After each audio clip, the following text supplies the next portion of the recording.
if you'll recall, a few weeks ago, we were looking at Terminator 3. But then, of course, came a pick that I would never think would come from one of my officers, Mr. Duarte, Terminator Salvation. From 2009. Exactly. Because what's worse than beating a dead horse? Raping its corpse. Basically, And it's from the director of Charlie's Angels and Charlie's Angels Full Throttle. Oh, joy. It's time for I've been avoiding this movie for years, but I guess I can't run away anymore. Well, before we head in, let's do a bit of a comparison. The second Terminator film got 92% on Rotten Tomatoes. The third Terminator film got 70% on Rotten Tomatoes, and this film got 33%. That's quite a dip. Okay, audience, let's get some technical information out the way. First of all, we're watching the director's cut of the film. So if you got a Blu-ray that has both cuts, set it to the director's one. And second, we're skipping the Warner Brothers / Columbia logos and just going in straight from a blank screen just before the Halcyon Company logo comes up. Yep. Just go from there and you'll be synced up. So yeah, a black screen before the Halcyon Company. Yes.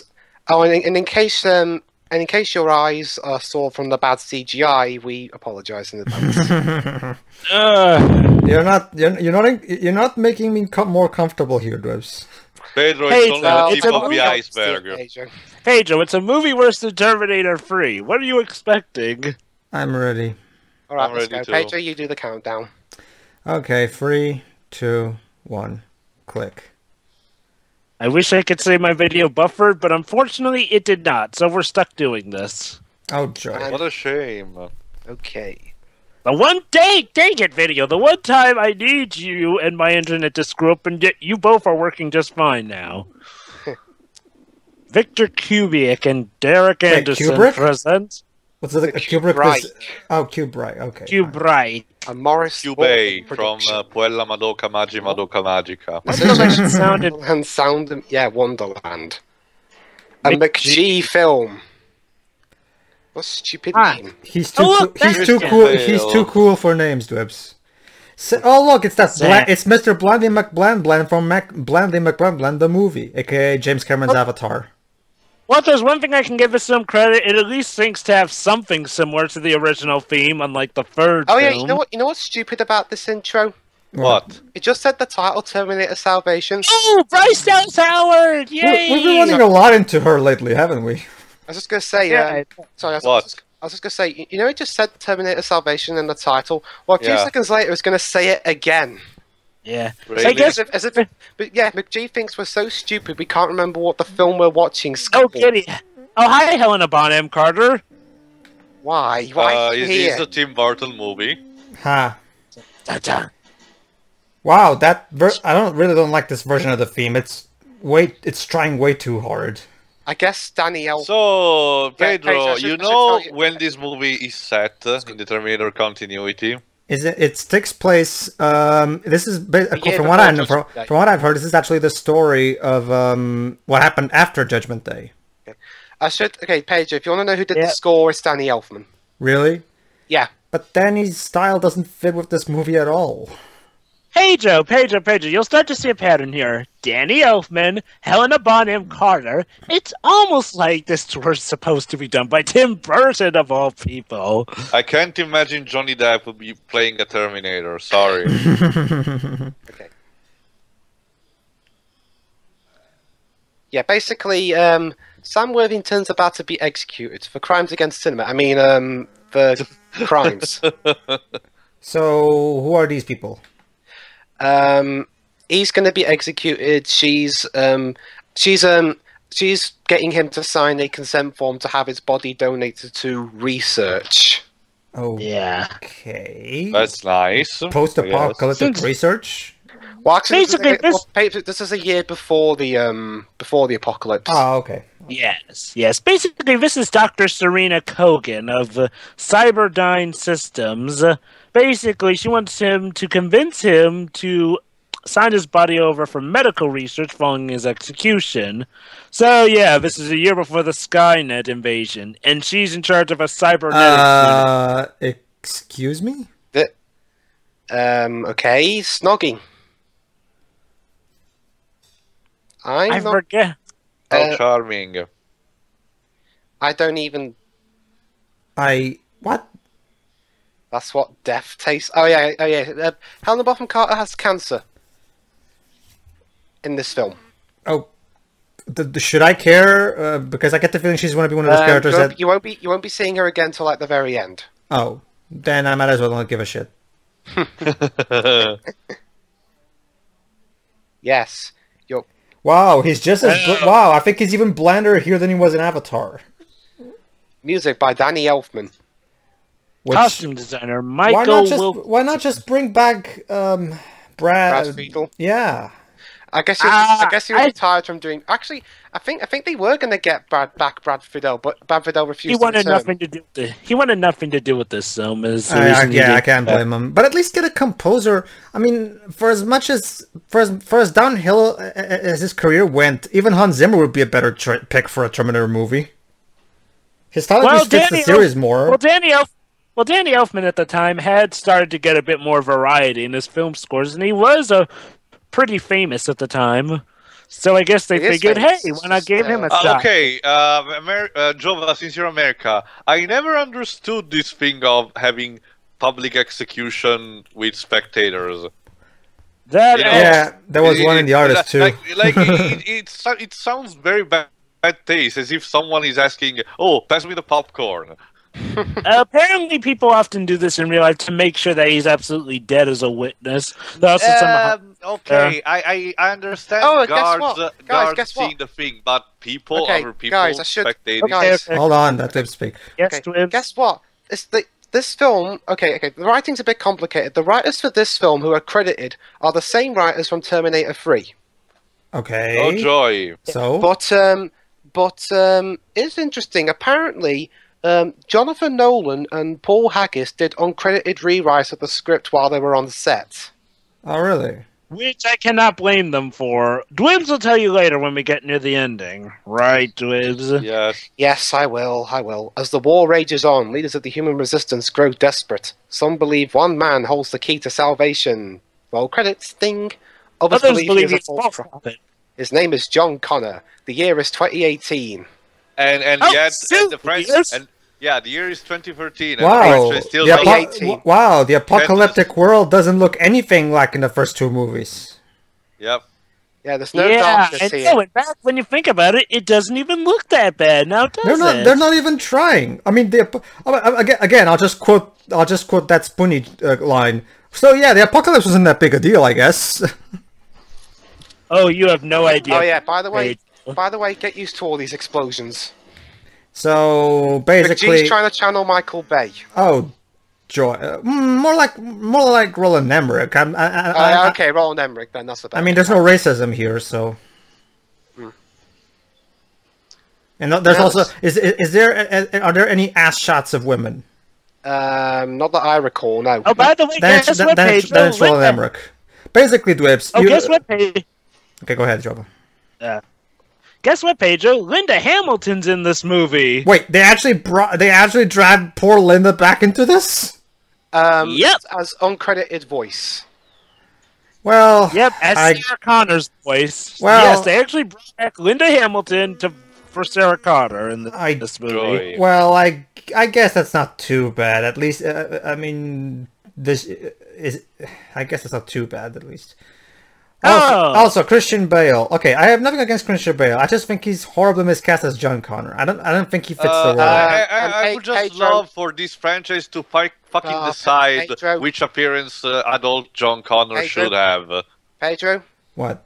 I wish I could tell you you're wrong about Bale being cast, but you are right. He sucks in this film.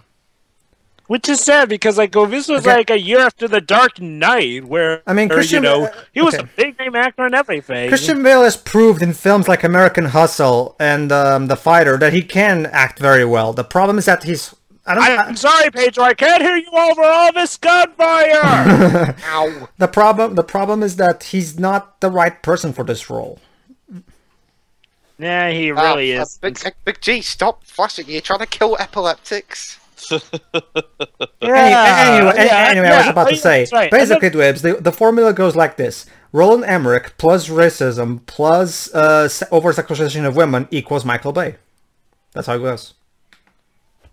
So McGee's just trying to rip off Roland Emmerich, and he can't even do that right. So this is San Andreas before San Andreas? I guess. So, Pedro, thoughts on the movie so far? Well, there's not really anything for me to judge so far. I haven't really established much yet, so I guess. Fair. Well, we're in the apocalypse now, so. So what exactly are they looking for? The machines, I'm guessing. They're trying to find prisoners, I think. Okay. Oh yeah, and Christian decides to use his Batman voice here for some reason. I guess he wanted to keep exercise on that. Oh yeah. Okay, an audience, just so we're clear, yes, I have heard the infamous Christian Bale rant at the cinematographer. We're not officially. The movie was so bad that even Christian Bale got fed up with it. Yeah. Well, basically, actually, it was about the cinematographer kept getting in the way. Yeah, And pretty Chris- much. Okay, and just Oh wait, is that Sarah Connor? What am I talking about? What am I talking about? No. Bale apologized, so We know. Yeah, Okay. we know. But the fact went so viral, he got even referenced in Duke Nukem Forever, of all things. oh yeah. Basically, they found out the existence of the T-800, which in this time is a brand new Terminator. Oh. You see? Yeah. So this is before they even sent Kyle Reese in. Yeah. That part. Oh boy. Don't tell him yet. We'll wait till we get there. Yeah. So, question is it going to be a long time before we see CGI Arnold? Yes. Okay. Then. Yes, and he lasts for like 5 seconds, so don't even hope for it. Oh well, I guess the awfulness will at least was short. Okay, Jober, have you seen the director's cut before? I haven't. No, not really. I haven't seen either cut, so for me, this is all new. I only watched one version, but I don't know. I can't remember if it was the director's cut or the normal cut. So I'll try to remember as best as I can. It's been far from me too long to remember all the specifics of the original cut anyway, so if there is something new in the director's cut, I may miss it. You know what? You know what's funny? I do just love random yelling. Like you know what's like funny? Alone in the Dark. You know what's funny about this film is that when Christian Bale was asked to be in the film, he was concerned about whether he didn't want to do just a dumb action flick. He wanted it to be like very brainy and thought-provoking and all that. Like the first two. It was determined. Yeah. Well, here he's in a brainless action flick, so he sort of got duped into it because even Terminator 3 had some braininess to it, but nope, we have none. We don't even have that. It's like, okay, I can see why Terminator 3 was still a critical success in some regards because reboot aside, like with the whole retconning stick, that thing actually did work. But this film. Oh, Jesus Christ, where do I even begin? And it's not even entertaining, it's just, the action goes on for so long, and it's just generic thingy action that we've seen in films a million times before, and it just goes on, and it's dull, and... I don't... And we hope that you enjoy the dullness of all the colors, because this is as good as it gets visually. I was about to get to that, actually. Okay, so we went from the awesome, ominous, dark-colored scheme from the first two movies to, gray. Call of Duty. Yeah. A bit yellow. This looks like a Call of Duty game. If you made this a Call of Duty film, it wouldn't be so bad. But you put the name Terminator on it.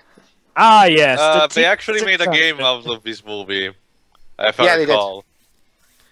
And it sucked. Ah, yes. I believe that's a T600. Well, there has never been a good Terminator game, except for the Sega CD one. Sad.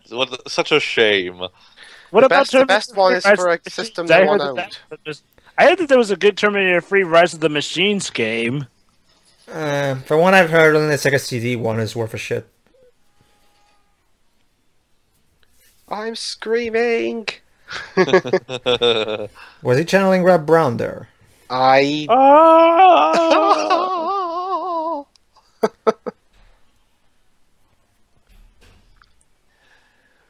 Oh, God damn it. I was in the Dark Knight last year. Now I'm in this shit. I need to pay my bills.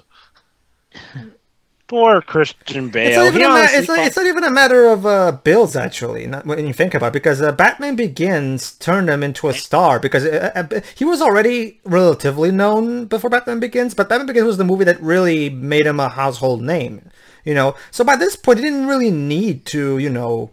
I'm guessing, again, The main reason he's in here is because he thought that this was going to be a more intelligent action film. Yeah. Couldn't he have just pulled out when he found out that wasn't the case? Contract disputes. It probably would. I think at the point he figured out where it was going, it was probably too late. Right. And now it's raining. Well, now that you think about it, that may explain his angry outburst during on the set. Okay, can you explain to me what the hell is going on? What? What the hell?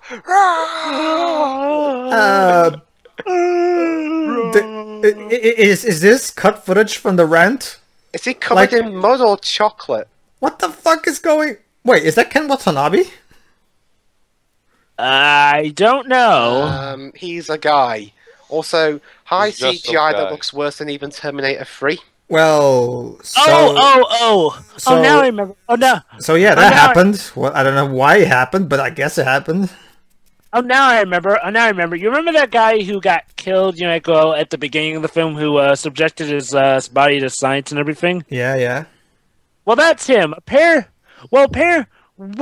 him being a criminal, he is now one of the first ever prototype of the Terminators that can wrap themselves in skin. True, but did you have to tell him now?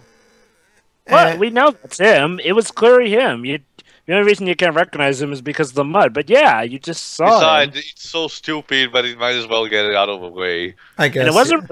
So wait, you're telling me that they actually made... This is actually the first movie that actually did the whole... Oh, he was a human, but now he's a cyborg thing from Genesis. Yep. Okay. Yep. Pretty much it is now. Well, at least here it's a new character, so it's not contradicting what the original character was supposed to be, I guess.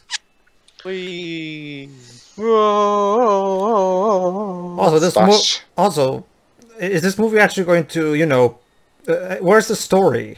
We're 16 minutes in, and the story's coming, Pedro. I mean, it's coming. We're literally 16 minutes in, and nothing has happened. All we got was Christian Bale shouting and shooting and stuff. Hey guys, how do you think he's going to react when we actually do get to the story's focus? Oh boy. Hi, Michael Ironside. But we can see you a lot as well, aren't we? Oh, Michael, you're here again? Oh, yes.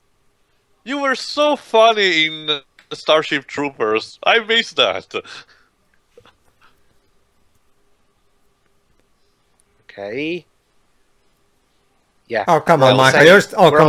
Come on, Michael! You're still mad because Hunter 2 ruined your career, aren't you? Yeah, but you don't have to shoot Christian Bale for it. Jesus. Wow, we're running into a lot of recurring faces, aren't we? Michael Ironside, Helena Bonham Carter, Bryce Dallas Howard, or Michael. Bryce Dallas Howard. Sorry.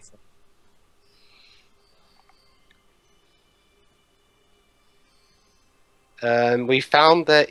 Really? We found it! Finally! We have something that can get us out of this mess! Well, Christian, we found that if you're not given good direction, you can be a pretty shitty actor. Yep. Yeah. Christian Bale is a fine enough actor. He can do fine as long as he has a good script and a competent director, as he proved in American Hustle and The Fighter. The problem is that, again, this is not... I mean, he's been directed by fucking McG. I mean, come on. Well, to be fair, who is good when directed by McG? Exactly. So I'm not really going to blame anyone here. I mean, come on. Could you make this script? You know. No. Yeah. Considering where the script is going, I don't think even the team of the most elite actors could make this. Yeah, from what I can tell right now, is Christian Bale trying to join the League? Yes. Wait. You mean this is his movie where he has a batshit insane performance? No, he's just bad. But I mean, it's a shame. It's a shame because at least he would be able to join the League.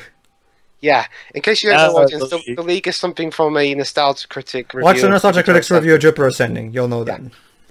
Yeah. We won't spoil what it is yet. Oh, boy. Oh, God. Kyle Reese. That's right. He figures out that hold on. What about Kyle Reese? What exactly what are you talking about in terms of Kyle Reese? Could you please... Basically... Okay. Basically, he has figured out that that Kyle Reese is currently a prisoner, and he's one of the people that Skynet planned to kill from the Resistance's command staff. Okay. Basically, John figured out.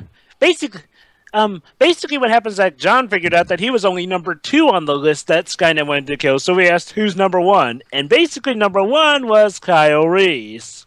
Oh, okay. And now he wants to save him because he knows he's his father. Okay, then. All right, then. Barnes. It's a shame, too, because that scene in Terminator 2 made me wonder what would be the scenario of, John Connor finally meeting his father in the future, and it had to be for this film. Yes.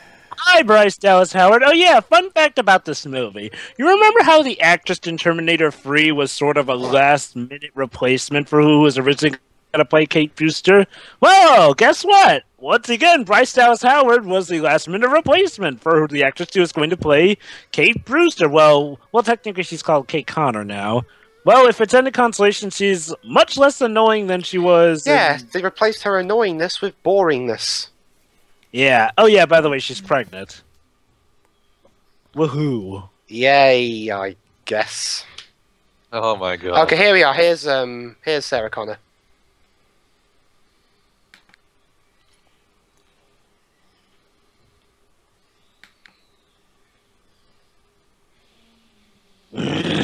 Wait. Yeah.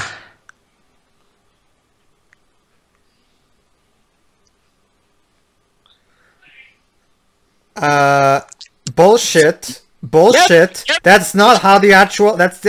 Some of those lines are from the actual first movie, and that's not how the recording went at all. Yep. Well, basically, they brought Lyndall Hamilton in to record new lines. But yeah, that's right, Pedro. Apparently, John Connor sending Kyle Reese was all part of the plan.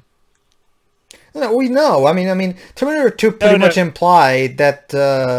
Not just the second one, even the first one kind of implied that it's because she tells John that Kyle is his father, that's the reason why he sends him. I mean, it's going to get a bit worse. That's a bit even complicated because it was established that the very reason the Terminators were sent back in time was because the human won the war against Skynet. That's the main reason the whole time travel thing started. You know what? I've noticed a curse. So really, there wasn't really need of sending Kyle Reese in the past, if not for just having Sarah Connor get pregnant. I just noticed. I've noticed Bryce Dallas Howard seems to have a bit of a curse. Yeah. Why? Whenever she appears, with the exception of Jurassic World, whenever she appears in a film franchise, it dies and it has to be rebooted. How about that? Spider-Man 3, this film. The poor woman needs a better agent. Yeah. Let's just say, Pedro, though, they're not quite done changing stuff with Kyle Reese yet. Meanwhile, Mr. Blendy McBlend. Hey! So, again, since Dwebs hasn't seen Avatar, I can ask him that. Jova, is he as Blen here as he was in Avatar? I can't remember Avatar. Never mind, guys. Shooting. Oh, who is? What? Who's Mr. Mask here? It's a T600, I guess. I guess. Now we got Man in a Mask. Yeah.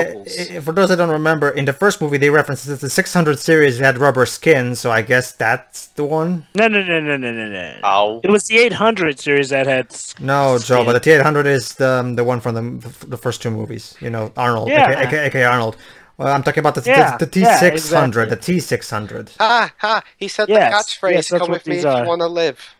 You have no idea what I'm talking about. Just don't worry. Guys, he said it. He said the catchphrase, "Come with me if you want to live." This is totally a Terminator movie because he said that. Yeah. Oh, you're talking about the rubber skin. Okay, yeah. Well, that's what I was saying, that this must be a T600. So yeah, I guess this is the first appearance of the T600. I guess. Yeah, we can finally see him in action and everything. A kid with a shotgun. Why is there a little kid here? Aren't the kid? But in the first two movies, they kind of imply from the recent flashback that the kids were kept, underground, so they would be protected. But why is the kid even here? Did they really run out of soldiers that quickly that they have to use children? Apparently. But no, actually no, considering they're destined to win the war. Yeah, but they haven't won yet, so I guess there was that one person. Oh, it's a girl even. Wait, what? Oh yeah, it's Chekhov from the new Star Trek films. Isn't that the line at the end of Pedro, the guess pianist what? movie? It's Anton Yelkin, yeah, aka Chekhov I from know the Star Trek. I noticed too. Except there he's charming, and here I'm guessing he's not. Yeah.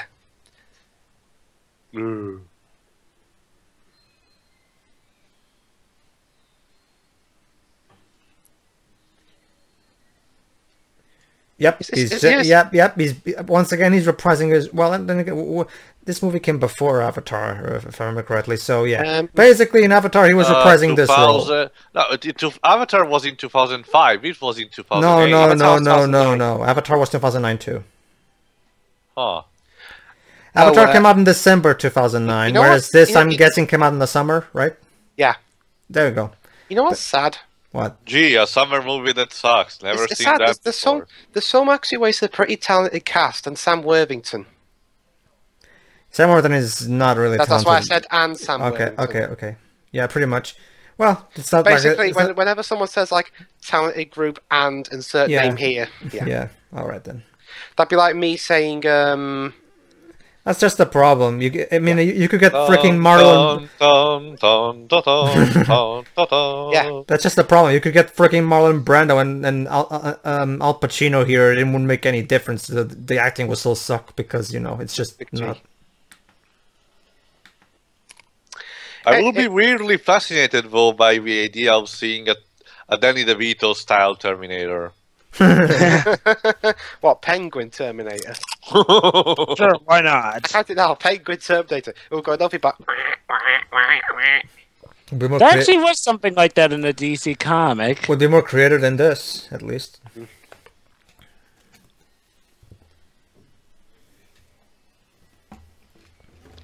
Whoa. What the fuck? And now they're ripping off the scene with the tail from Transformers. Great, we totally needed to rip off that. So basically, 2009 was a really shitty year for movies. We had Revenge of the Fallen, we had Terminator Salvation, we had Avatar, X-Men Origins. X-Men Origins. Yeah, definitely. The bad year. Well, Up was great. I'll give it. Star Trek 2009, that was fine. Yeah. But aside from that, maybe it wasn't all bad. Mixed. Very mixed. Okay, so basically they've made a signal that can jam Terminators. That's how that's not the machine vision for the first two movies. I mean, even Terminator 3 got that right. Okay, basically they've made a sound signal that can stop Terminators. Okay, have these writers ever heard of the word consistent? Pedro, it's the same writers from. I know. That's why I'm saying. 36, 37. Hold on. What were you saying? 11 what? 27, 41, 42, 43. Okay. I'm at 11:57. 11. Jova, we're at 27 minutes. 27. I was trying to hear you, but Wibbs and Pedro were talking over you. Okay. Actually, we weren't, but fine.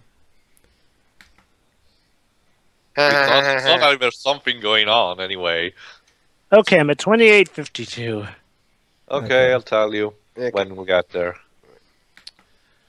Anyway, so have these exactly like I said, the same writers? That's why I'm asking. Have these writers ever heard of the word of the not even word? Have these guys ever heard of the concept of consistency? Well, Pedro, Pedro, maybe that implied that different machines have different types of vision. Well, Pedro, if it's in terms of visual, shouldn't we be blaming McGee more? Okay, fine, McGee, whatever.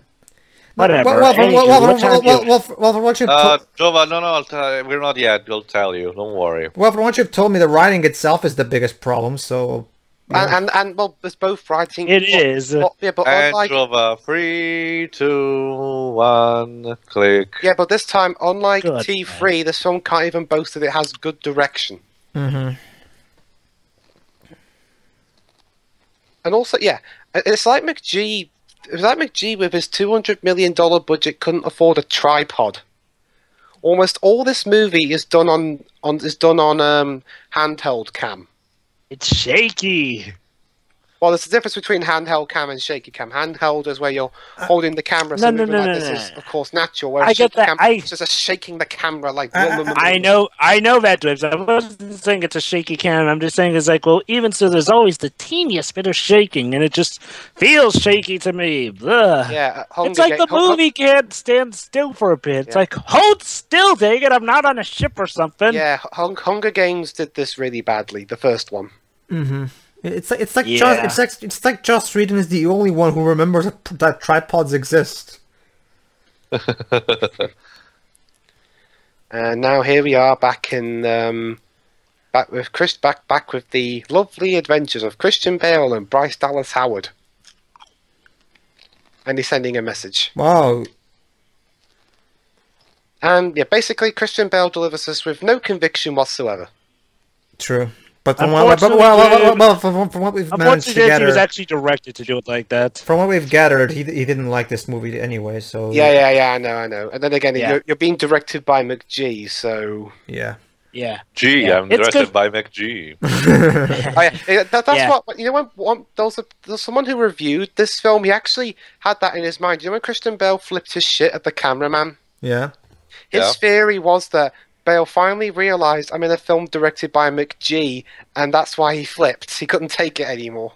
Probably. That honestly wouldn't surprise me. Either that or he realized how bad this movie was going to be, and he was just really frustrated. Yeah. And the cinematographer really, the cinematographer incident just set him off.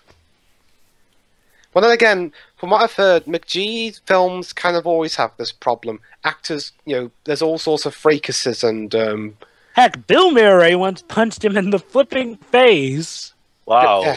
It was during when they were filming the first Charlie's Angels film. Bill Murray whacked him in the face. Wait, Bill Murray was in the first Charlie's Angels movie? So this is a director who's he's so obnoxious of a person that even his actors beat him up. Wow, even Michael Bay is apparently isn't that obnoxious. It's kind of like movie ball with movie creators. Yeah, I mean the worst that happened to him was Megan Fox comparing him to Hitler. Jesus. And that's why. Well, Michael Bay really didn't want to fire her, but Steven Spielberg advised him to. So Michael Bay has also the reputation of ruining actors' career. I mean, look at Shia LaBeouf, how it turned out. It's interesting because after Revenge of the Fallen, Megan Fox kind of implied that she will not work with Bay again, but I guess she needed to pay her bills because she came back to the Well, TMNT then again, Bay movie. didn't direct that one. True, but it was a Bay production, so I'm guessing Bay was the one who got her in.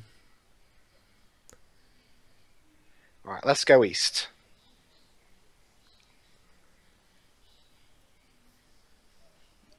Let's go east. No, I'm heading north. No, let's go west. There's this lovely place called Wutayen. Oh, wait.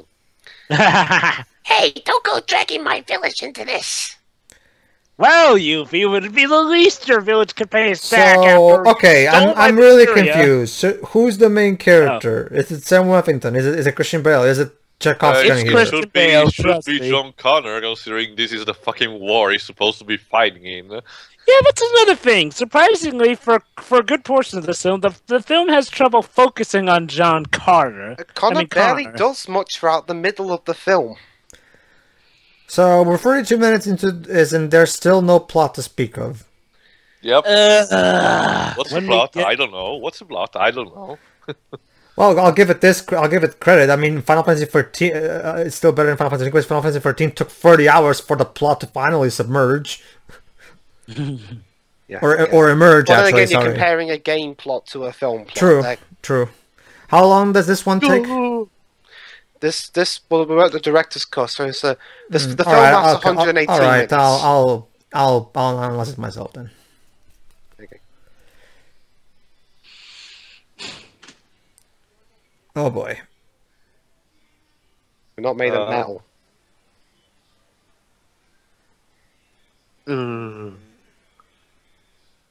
Are you?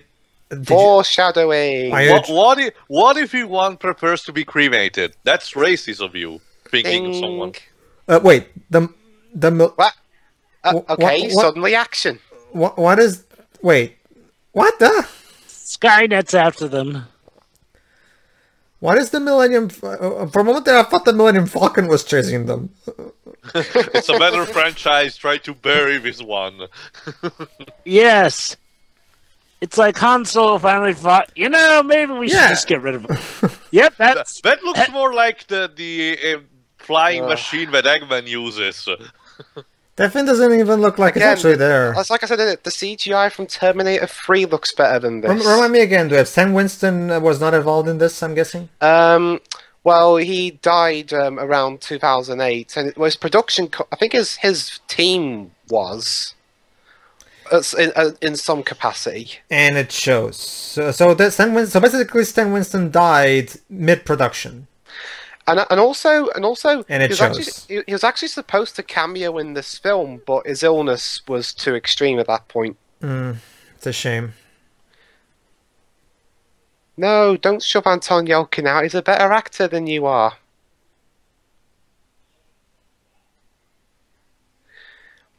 Yeah, this is film. It turns good actors bad and bad actors even worse. Well, that's the power of McGee. Yeah, I mean, I wonder if there's any director that can take a bad actor and get a good performance out of him. There have Village! been... Remember the Village? Remember the Village? Yeah. Shyamalan somehow managed to get a good performance out of William Hurt, and I still have no idea how the hell he managed to do that. Yeah. Believe it or not, to you, in the Village, William Hurt is the best actor in that movie. Theo? I think Theo? the movie broke him. What? Sorry. Yeah. I was just tasting. Fuck, these new Pringles taste like shit. Sorry. Dude, just stick with the original Pringles. Sorry, I was just trying to experience new tastes. It's very cheddar cheese, but it tastes like shit. Anyway. I like the cheddar ones. Dang. Level Oh, 7. Okay. Anyway, no, Product I placement listened in a what you said. Wait. Movie. Of all the things you can rip off, you rip off the whole product placement in a post-apocalyptic world from the Daleks Well, Invasion yeah. Earth 2150 AD film. Yeah, it's about Hello there. to be. Also, Well, did you notice from what something you've told me, missing? Dwebs, Columbia was distributing for this film, so yeah, you know how it is with Well, Sony. and Warner Brothers in the US. Yeah, Also, well, the point is, if Sony's involved, there's going to be product placement. We all know how this works. so Pedro, What is it? since you remember the most about Terminator franchise, don't you notice something missing in these human colonies? Good Something that characters. every colony should have against Terminators. Yeah. Shelters. No.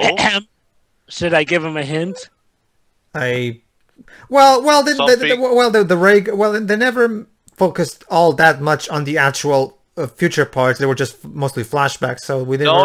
It's give him a something hint? that they pointed out even in the past. Something that. Okay, helped let me them think. recognize Let me think. What okay. they use to distinguish Terminators from people. Oh, that, yeah. You mean to Should distinguish? I give him a hint? You have one too.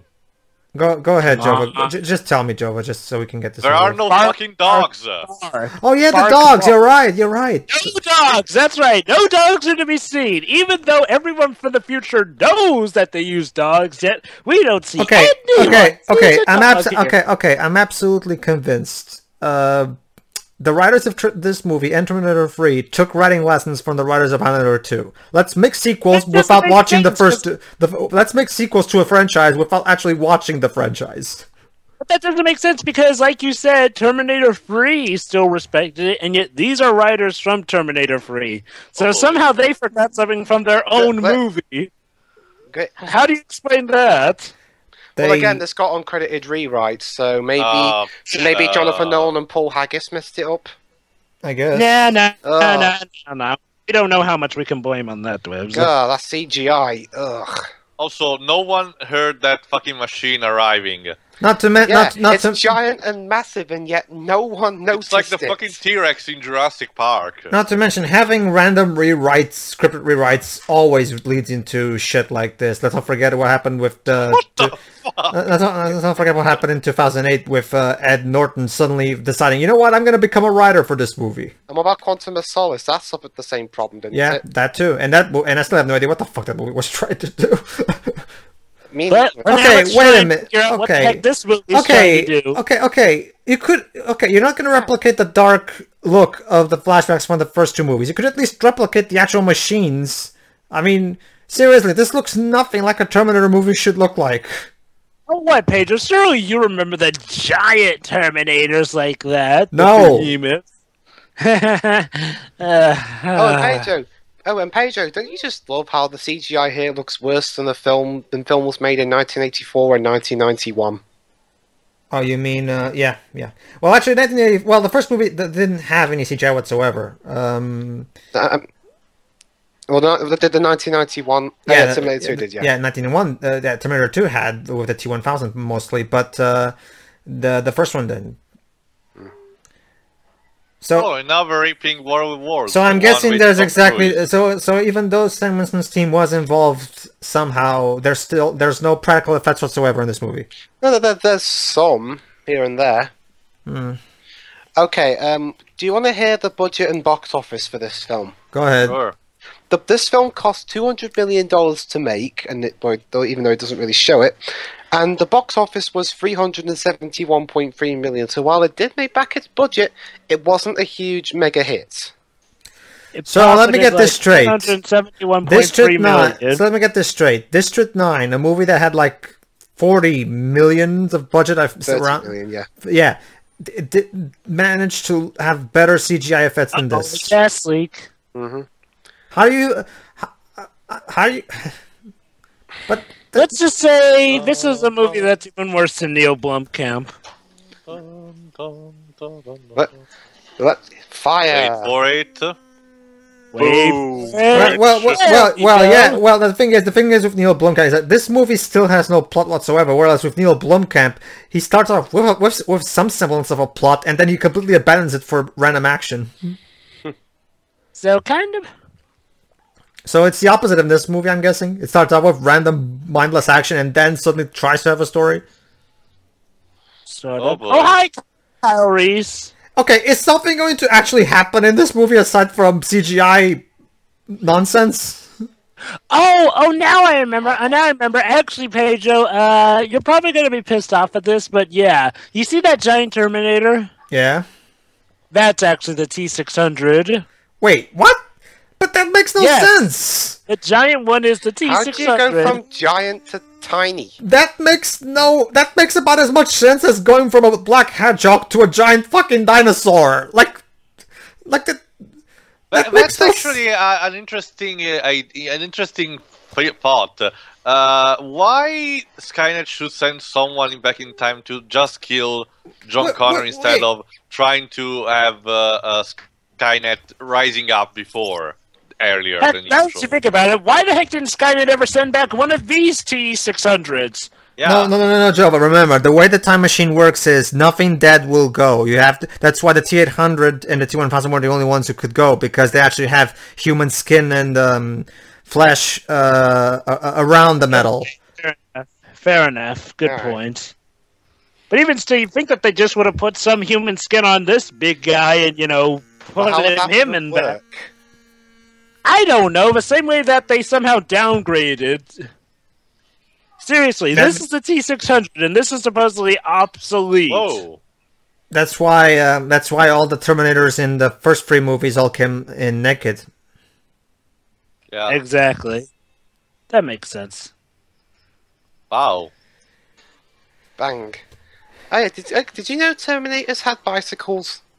Okay. Terminator Okay. motorcycles. It wouldn't make a lot more sense to make those other Terminators, the ones that I assume to be the TX600, the T600, because it makes no sense for the more advanced prototype to be smaller than the. You know, watching this chasing with this vehicle makes me wish I was watching Mad Max Fury Road instead. Well, yeah, I mean, George Miller has been filming in deserts for quite a while. With real huge-ass vehicles with weird proportion and weird... And flame-throwing electric guitars. You know, it's really telling of a movie that has almost every single landscape look gray, even the desert. Oh boy. Hey, remember this scene from a lot of cliched action flicks? Was this okay, bullshit. It's like I'm watching Oh, GTA 4, God. the movie. Yes, that's right. Somehow a truck took out a giant Terminator ship. But- yeah, you try and figure that one out. But that makes no sense. What the... Physics would have a word with you, Jova. Oh, look, they're on top of the T600. I refuse to accept that as a Kyle T600. Landon, I refuse to accept that as a T600. Oh, wait, never mind. Never mind. That one wasn't a T600, that was a smaller robot, actually. But yeah, something dropped them in there. Ow! And he's somehow still alive. Well, he's a cyborg, isn't he? So basically, somehow humans are now capable of, merging humans with cyborgs. How does that work? No. He's not merged with Is it like in Dragon Ball Z? Because in Dragon Ball Z there was a natural thing. However, but in Dragon Ball Z they actually explained the process. Punch. They sort of will explain the process, but like Dwib said, it'll be Hi, John Connor. a while into the film. Am I right, Dwibs? Yeah.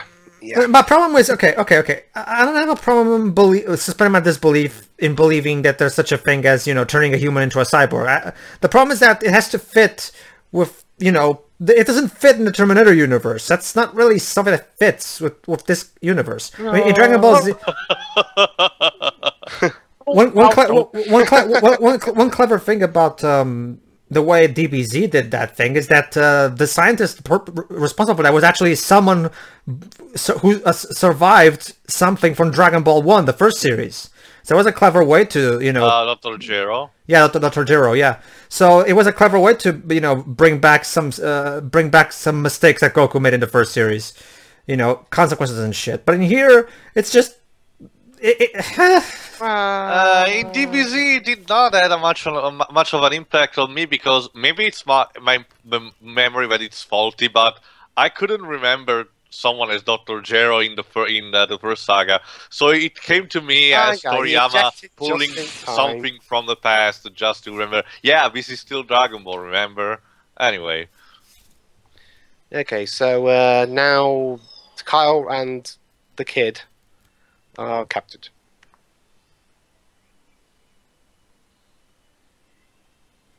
Great. I guess we have to see the Golden Gate Bridge being destroyed again. Oh, Bryce, you delivered that with such conviction. So yeah, that happened.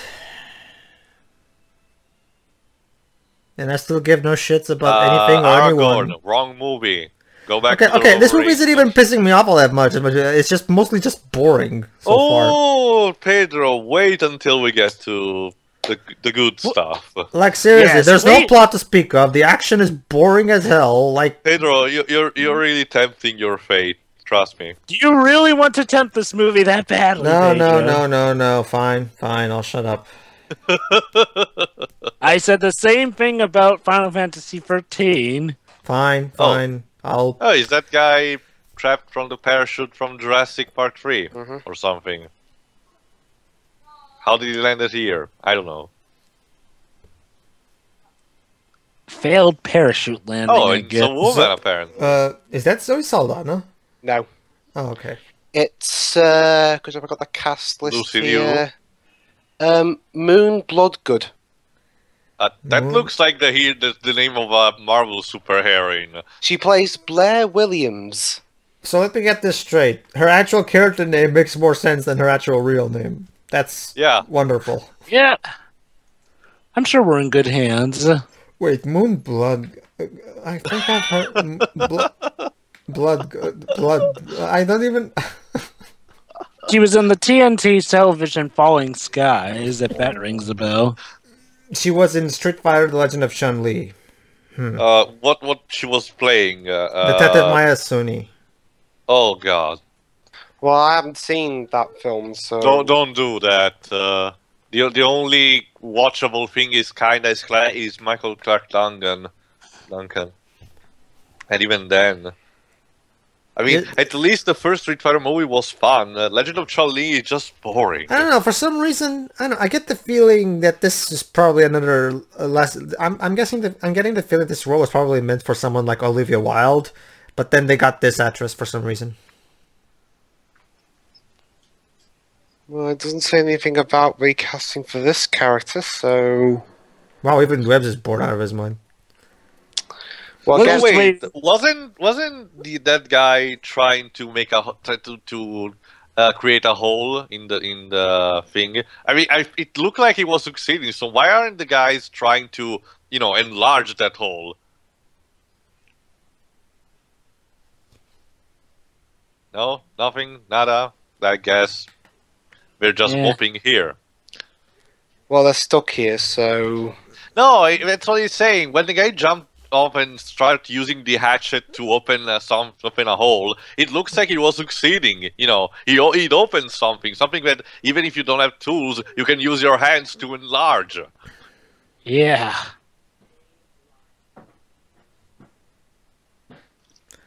So basically they're going up to a prison camp, I guess. I guess that happened. All right.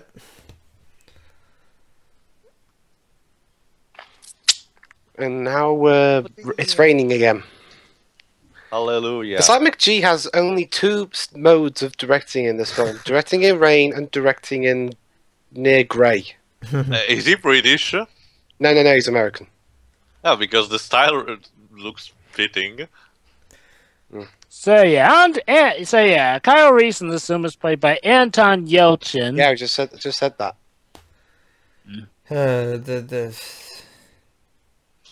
Pedro, something wrong? I'm just bored. Like, this movie's so boring.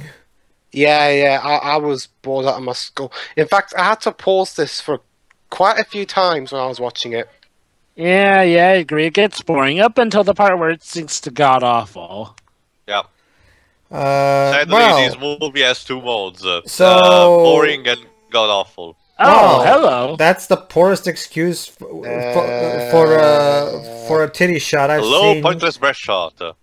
That's the loudest excuse for a titty shot since End of Days. No, I was going to mention Red Sonja. Yeah. Are you actually going? That staying wearing the rain will. Why is she even taking her clothes off exactly? Yeah, she's gonna catch a cold staying like that. Okay, it's like Majee thought to himself. Okay, I want a nude scene. I don't care how or why. Just have a nude scene for no reason. Like, what the fuck? Another human colony. What exactly was the point of that? Like, literally, they didn't even talk. Like, and now the movie's going to start going to its next phase of bad. Pedro, the movie's been, at worst, really, really, really boring and, lacks on the continuity. Yeah. Well, it's about to go into a new phase. Is that the French guy from Godzilla 98? Jean Reno, not really. Okay. It's just a look-alike, I guess. Ow. Ooh. Oh, tough. Yeah, don't bother trying to look badass, Sam. You're not. Yeah. For a Terminator movie, we're missing a lot of proper Terminators. All we have seen so far are practically Human. knockoffs.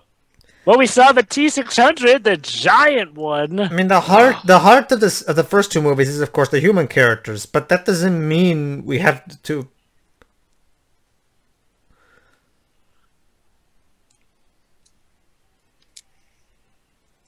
What the? Is he going to cut off his testes?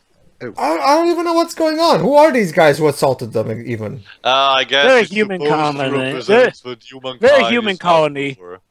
Basically, Pedro, this is sort of Last of Us before Last of Us. There are human colonies who sort of just care about only their own.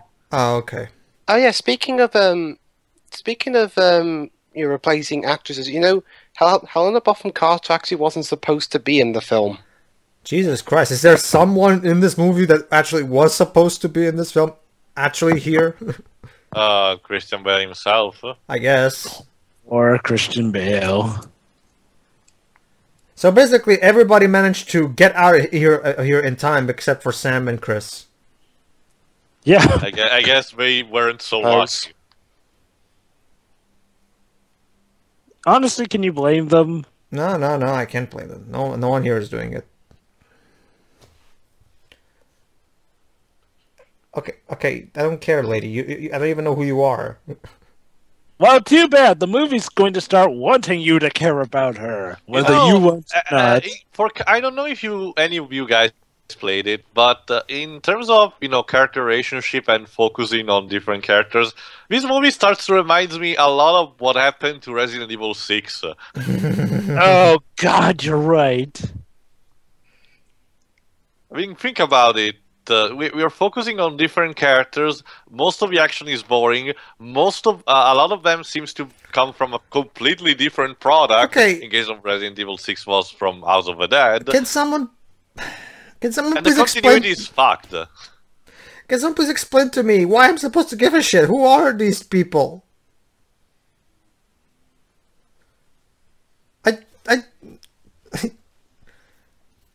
Yes, I can confirm this doofy from Avatar has the same chemistry as the Wesker's son in Resident Evil 6. This is like in Final Fantasy 14, where Toriyama was more interested in, having soap opera-ish moments without actually explaining how we get to those moments. Yeah. And the most entertaining thing was lightning punching repeatedly Snow out. Yeah. Mm-hmm. Now we have nice bonding scene because We don't even know who these characters are. Like, you can't... Well, we technically do know who he is, Marcus. Okay, he has a name, and he's a half man, half machine. Aside from that, like, do we know any shit about this guy? And now For that I example, remember, why yeah, he's so compelled to help humans. okay, Now so that I now, remember- so now they're gonna that signal that took down the tentacle Terminator earlier. They're gonna test it on the bigger machines. The Adventures of Hyperman had more character than this. What? And plot. A game that me, Pedro, and Shiroi commented on. I recently just uploaded the 2 parts, so Jove and Dwebs, you're welcome to check it out, because it's really fun. You okay? goody. Yeah, now that I think about it, I may have accidentally spoiled the thing about him being a cyborg. I apologize. Well, who gives a shit? Again, as I said, it's too stupid to deserve to be kept spoiled. I agree. Yeah. I agree. Hey, since I have spoiled it, though, I can talk about one thing that's real stupid, though. The fact that Skynet... Well, never mind. Never mind, I think something Save that for the end, Jova. You're right. Yeah. Turn up the signal. Oh, Pedro, wait till we get to the Use character the interaction. EMP. Yeah, now Terminator is ripping off the Matrix because we're using the EMP pretty much. Yep. Crash.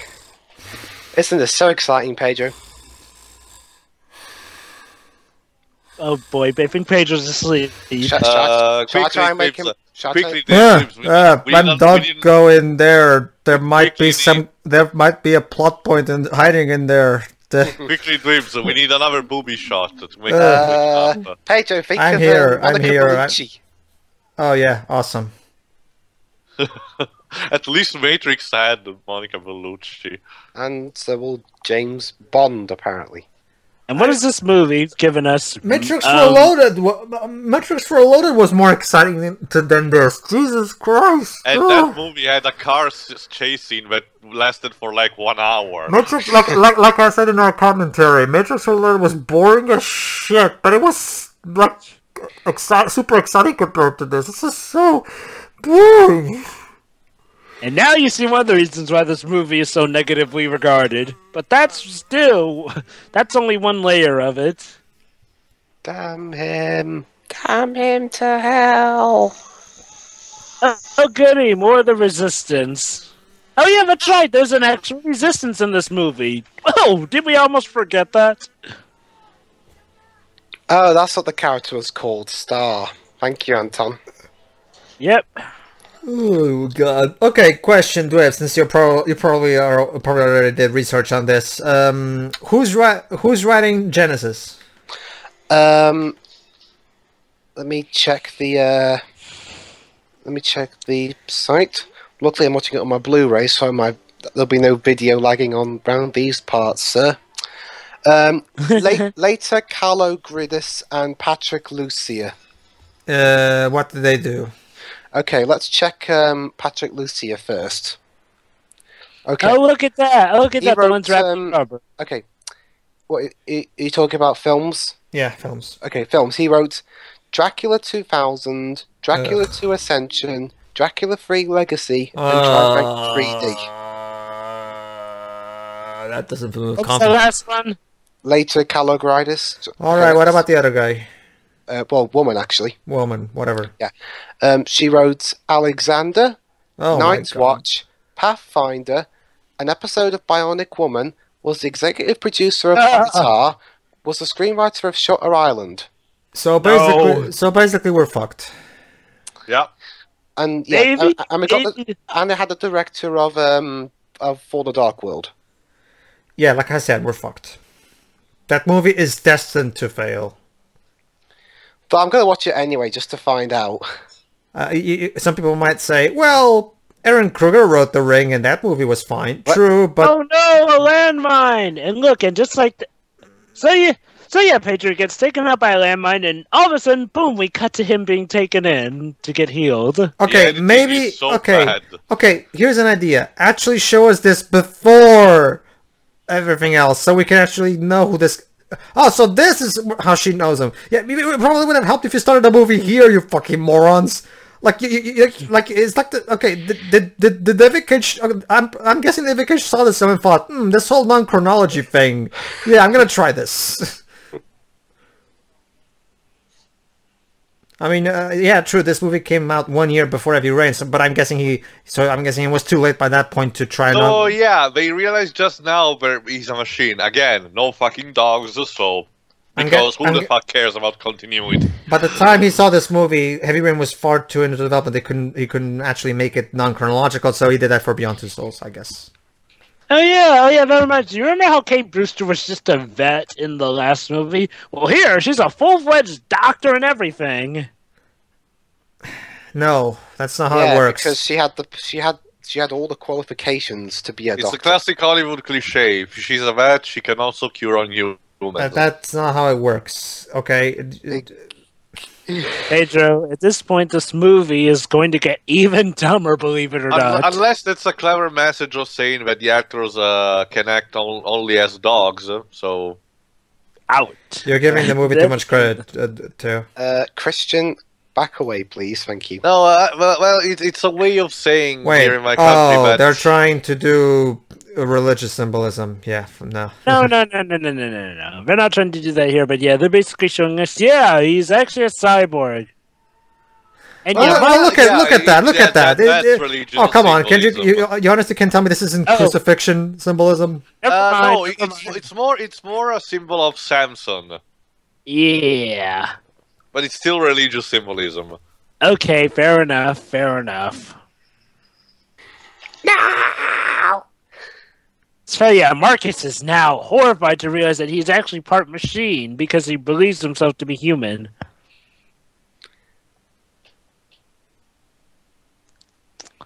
Yeah, why did you sound like Batman? So yeah, Pedro, one of the main plot points of this movie, yes, we're finally getting the story, is whether or not John Connor can trust the machine. But he can't. How far are we into this film? He should not trust the 1 machine hour, unless pretty the much. machine was programmed to protect him. Pedro, No, Pedro, we have to trust him because he's only part machine. There's still some human in him. Oh, fuck me. Every living Surely- thing has a heart. Yeah, surely we could trust him, even though Skynet purposely dug into him. Robot will help me, little Robinson. You and me. Robot will save his friend. Could you imagine? I was imagining Christian Bale's going to say, "You and me, we're fucking done professionally."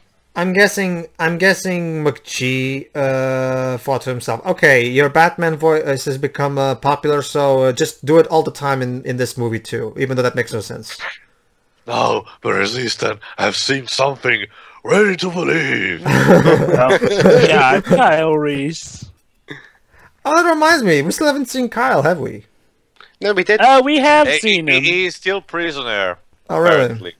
Yep. Wait till John Connor and Kyle Reese start having interactions. That's what's gonna get your goat, really. Let's just say it's something that affects even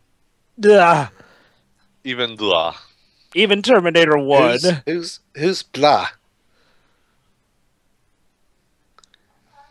Thank you for that.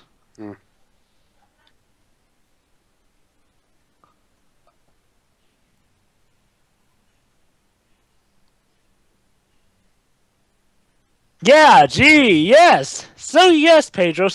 Basically, the Resistance's first idea is, hey, let's disassemble the cyborg because, he could be a fucking danger to John Connor, not to mention course. that, he also could hold information on Skynet. Exactly. But believe it or not, they're going to be seen in the wrong for doing this. Hey. So yeah, Pedro, we finally got our story. What? Pedro, Windows has failed. Please reload. Yeah. Pedro.exe has closed down. But that makes no sense. I warned you, Pedro, that when the story came, you'd wish they were done. That's just the tip of the iceberg. Yeah, it still is gonna get It's still worse. a long way down the rabbit hole.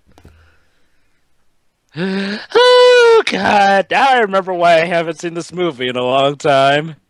And remember even that this movie could have been even worse. Yeah, Keep that in the Dwibs back will of your fill you. mind. Yeah. Is the alternate ending actually available somewhere?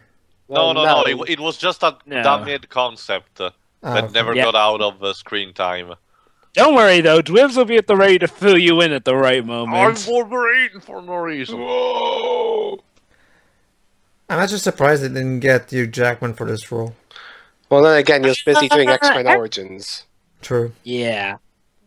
Actually, now that I think of it, I think I heard word that Hugh Jackman was originally supposed to be in this movie as well. So he ended up going from a crap movie to an even crappier movie. Ouch. Yeah. So yeah, what do you know? Even Christian Bale is kind of spoiled seconds when you think about it. Oh yeah, apparently Christian Bale broke his hand punching a Terminator prop during filming. And also, okay, wait a minute. Okay, go ahead. When the film was in the editing process, Bale actually spent around 6 to 8 hours each day with McGee to advise the product. So technically, you can kind of blame Christian Bale for this. Yeah, I want to hear Linda. Yeah, honestly, Dwibs, we don't know how much say he actually had in it, though. Like, how much they actually listened to him. And considering how he wasn't on good terms with McGee at the time, I'm willing to bet McGee might have purposely ignored him. Actually, I thought he had more issue with the cinematographer. No. He also had issues with McGee himself, too. Well, Dwibs, considering the whole thing with Bill Murray, is it really that much of a stretch that he also had a problem with McGee? I mean, come on. McGee is infamous for getting actors angry anyway, so... I mean, seriously, this is Bill Murray we're talking about. I don't think I've ever seen Bill Murray that angry, really. Jova, it's Bill Murray, not Murray. We pronounce it differently. Yes, it believes everything it says. Okay, fuck this. I'm playing. Thank you, John Connor. You know what's sad is that he's the one making the most sense here, yet he's apparently in the wrong.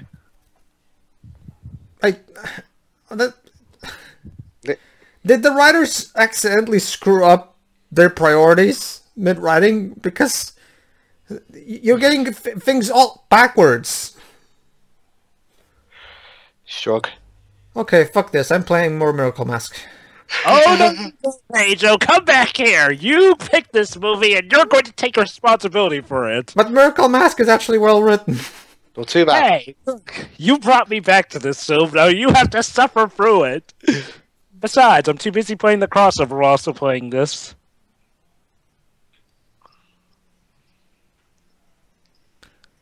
Oh yes, the always great use of using whatever the name is that as a shield. A lid. Yeah, lid. She made a choice. Also, great job of you wasting ammo. Okay. Even I'm sorry. This is bullshit. Even though he protected her with the fire, her hair should have been burned off. So yeah, apparently apparently the Resistance are the bad guys because they don't want to take risks involving Skynet. Even though that's completely legit, considering as how John Connor is apparently this world's last hope. Yeah. Well, like I said in the, it's like I said in the Star Wars opening crawl ripoff. That's even more insulting because with that, the writer is pretty much saying that all we knew so far of the Terminator franchise is wrong, and we should feel bad because of this. And fuck that. That's a good point. Yeah, Paige, believe it or not, Terminator Salvation is telling us, you know all those Terminators that look like human? Well, you know what? All this time along, they did have a soul within them. Therefore, we should feel bad that we had to kill the Terminators that came back to try and kill John Connor and his mother. What do you have to say to that? I'll just do what I did back in 1999. I'll just pull up my two middle fingers. And no, fuck you. I'm sorry, Marcus. I didn't think my plan would succeed. I didn't think of anything else afterwards. No, that was my reaction to the midichlorians back in 1999. So. That. So your reaction to the midichlorians is what my reaction was to. Well, think of something like some kind of contradiction that pisses you off.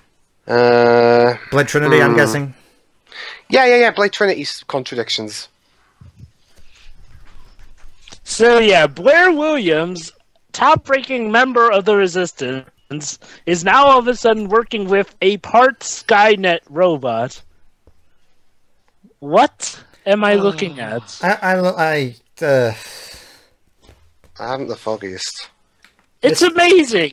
Hey, guys, remember when this movie was just boring at worst, as opposed to just god awful and completely ruined? To me, it's still mostly just boring. The entire plot makes no sense whatsoever. But in terms of contradictions, so far, I'm guessing we haven't gotten to the part of the contradictions yet. Yeah. Oh no, we haven't. Oh boy. But you gotta admit, Pedro, it is worse than Terminator 3. You mean better than Terminator 3? No, worse than Terminator 3. Wait a minute. You're trying to yeah, you're right. Yeah, it is worse. No, yeah, definitely. I mean, for as much as I hate Terminator 3, I'll at least admit that. I guess it's a case of boredom versus frustration. It's not just boredom. It's not a matter of that. Terminator 3, if you turn off your brain, is kind of entertaining. The problem is that the big problem doesn't contradict itself. The problem with Terminator 3 is it has to completely rape the second movie in order to properly have to justify its own existence. Whereas this movie, this movie isn't even trying to have its own existence. It's just casually, let's think about this for a moment. I mean, how many actual Terminator characters? And I mean, actually no, John Connor. Aside from John Connor, how many actual Terminator things that we are familiar with appeared in this movie. None. Kyle Reese. There's his wife, I guess. He was on for like what, 3 seconds? I guess this is his wife, John Connor's wife, Kate. Well, I'm talking about mostly from the yeah, first 2 that's movies, it. but yeah, I guess. But yeah, that's it. I mean, John Connor aside, this might as and Kyle Reese aside, this might as well be anything.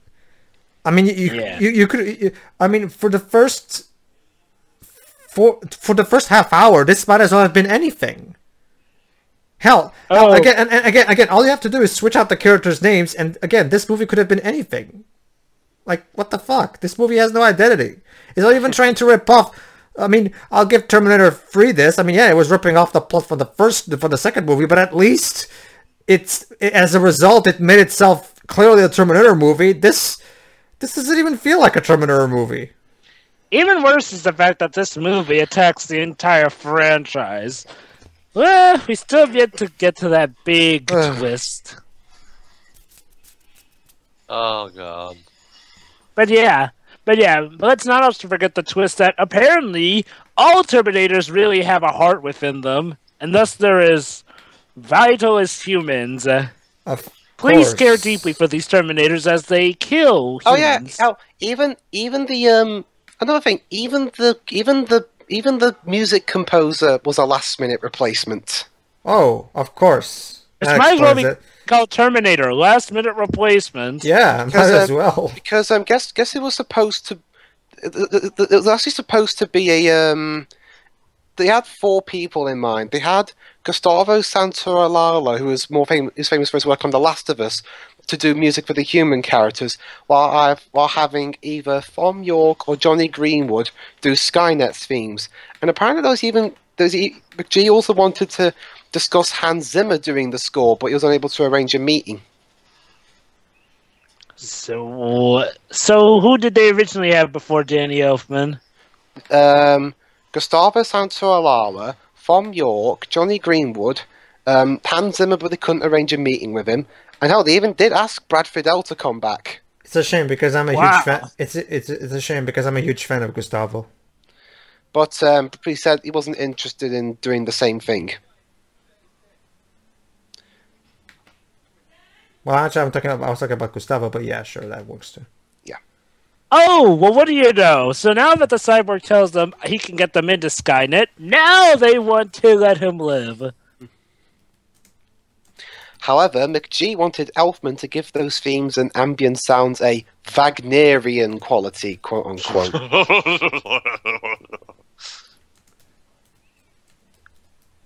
Well, go to Helena Bonham Carter's character's grave and piss on it.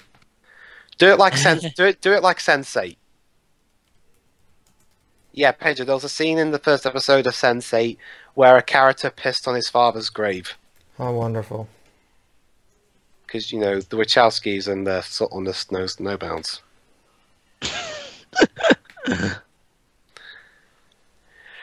Tell me where I can find Kyle Reese. Swear to me.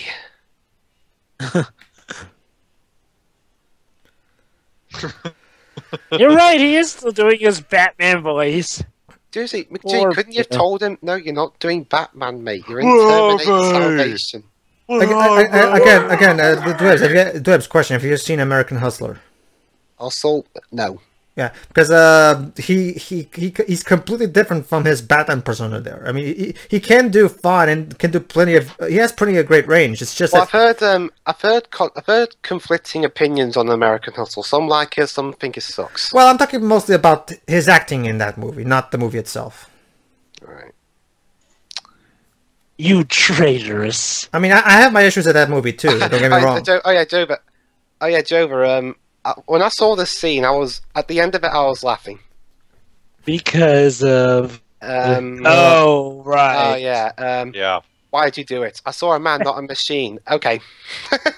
Yep, he believes her after one sentence. Are you fucking serious? Yep. Yes. Yep. They're letting her go after she said like one sentence. Yes. And the movie still hasn't gotten to its worst one yet. You nearly compromised the resistance. Okay, you can go now. It's all downhill. The ride never ends. It never ends.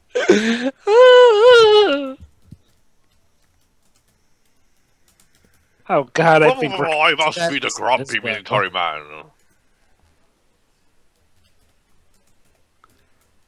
Wait, dude, John Connor's the leader of the Resistance. Don't Yeah, you think that he was has what to I was take about to over say, you? you know. Come on, movie. Oh, come on. The entire Terminator series has established that he's leader, and now we're questioning that all of a sudden. Well, they said earlier some see him as a false god, but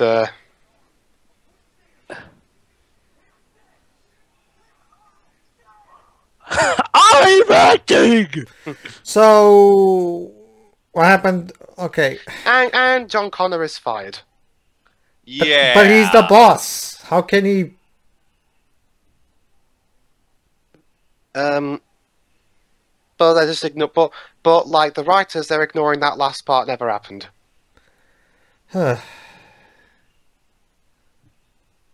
Oh, jeez. And now the film's about to get The whole even false more... prophet thing doesn't even make any sense. Again, we established in the first movie that it was John Connor who taught all these people how to fight. I mean, isn't that enough to make him a true prophet? Isn't the fact that he is? If it wasn't for this guy, you would all be dead. You fucking morons. Well, Pedro, you remember how I said that Terminator Salvation loves to really pee on the entire franchise? Well, now here's one of those cases. So yeah, basically, now they throw in this whole false prophet stuff where actually a good percentage of people actually doubt John Connor, and it's suggested that John Connor may not be the one to save us all. Yeah, that's right. The guy who we spent 3 films protecting may not be the one to save us all.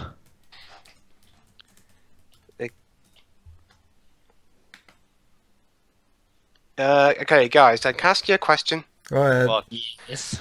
Is my Blu-ray copy of the film audible? No, we don't hear it. I'm fine, thank you. Okay. Honestly, even if it was Dribs at this point, I don't even give a shit. This is John Connor. Could you imagine if he made a mistake? This is Bruce Wayne. Sorry, this is John Connor. And then someone at Skynet goes like, I was born to kill John Connor. And then, hey, you want to know how John Connor got these scars? He had a debate with the cinematographer. And the rest is history. Yeah. I'll be back. back. Yes, that's right. They even bring back that iconic line. Only it's not even spoken by a Terminator. Class act. Music. Wait, what?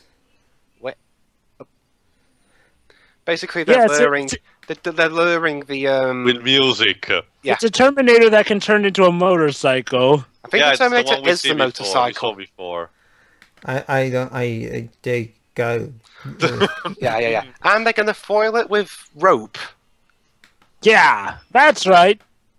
Behold, Skynet's It's brilliant just as technology. stupid as defeated using by a rope. paper foil as whatever.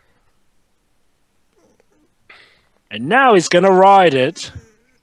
I'm convinced that maybe the writers are tired of being forced to make Terminator movies, so they just wrote whatever. Fuck it, let's just. And then Jonathan and Paul had to try and make a plot out of all this. And look at what we got, isn't it marvelous? It reminds me of Sabotage in that regard. You've seen Sabotage? No, but again, I've heard a lot of it from you. So. I've seen it. It sucks. It's Skip Woods. So basically, they try to hide Skip Woods. Was David Hayter, you said, trying to rewrite the Skip Woods script? Yeah. David Ayer was trying to rewrite the script, and well. So it's a similar thing here. Yeah. Okay. I'm a Terminator. Yeah. Look at me. Yeah, hey, look at that page. See, he's got the whole half. I don't care. He has no personality. The T-800 had more personality than him. Oh god, we got half an hour left of this. Yes, we do. Yes. This movie's so fucking boring. So far, I know the worst is yet to come, but so far my main complaint is that it's just fucking boring. Wait. Is McGee honestly telling me that the only thing he added in this director's cut was Moon Blackgood's tits? Oh, so that's what was... Oh, now that explains why I don't remember her ever stripping, but yeah, that's what he added in the director's cut. Are you freaking serious? The only thing you add is titties. He was that desperate for it. He was that. He is Michael Bay. Oh my god, gratuitous. Well, actually, Dwebs, there's still one variable in the equation missing: racism. Oh yeah, guys, guess what? Sony tracking device.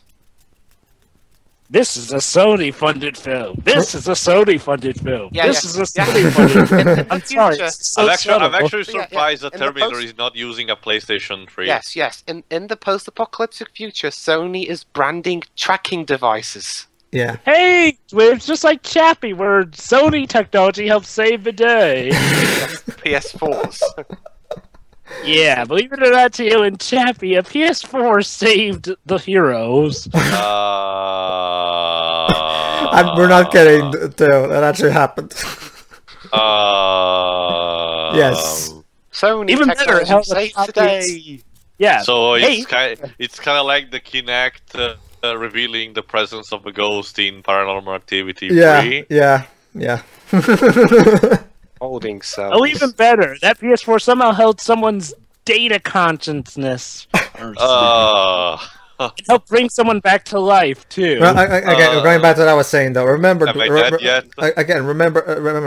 you're missing a variable because the equation again is Roland Emmerich plus racism plus nudity equal sorry, female exploitation equals Michael Bay. The racism is still missing. Aww. And yes, Helena Bonham Carter finally returns to the film about an hour or so later. Yes, that's right. Helena Bonham Carter is Skynet. Wait, what? Or she's Skynet's physical representation.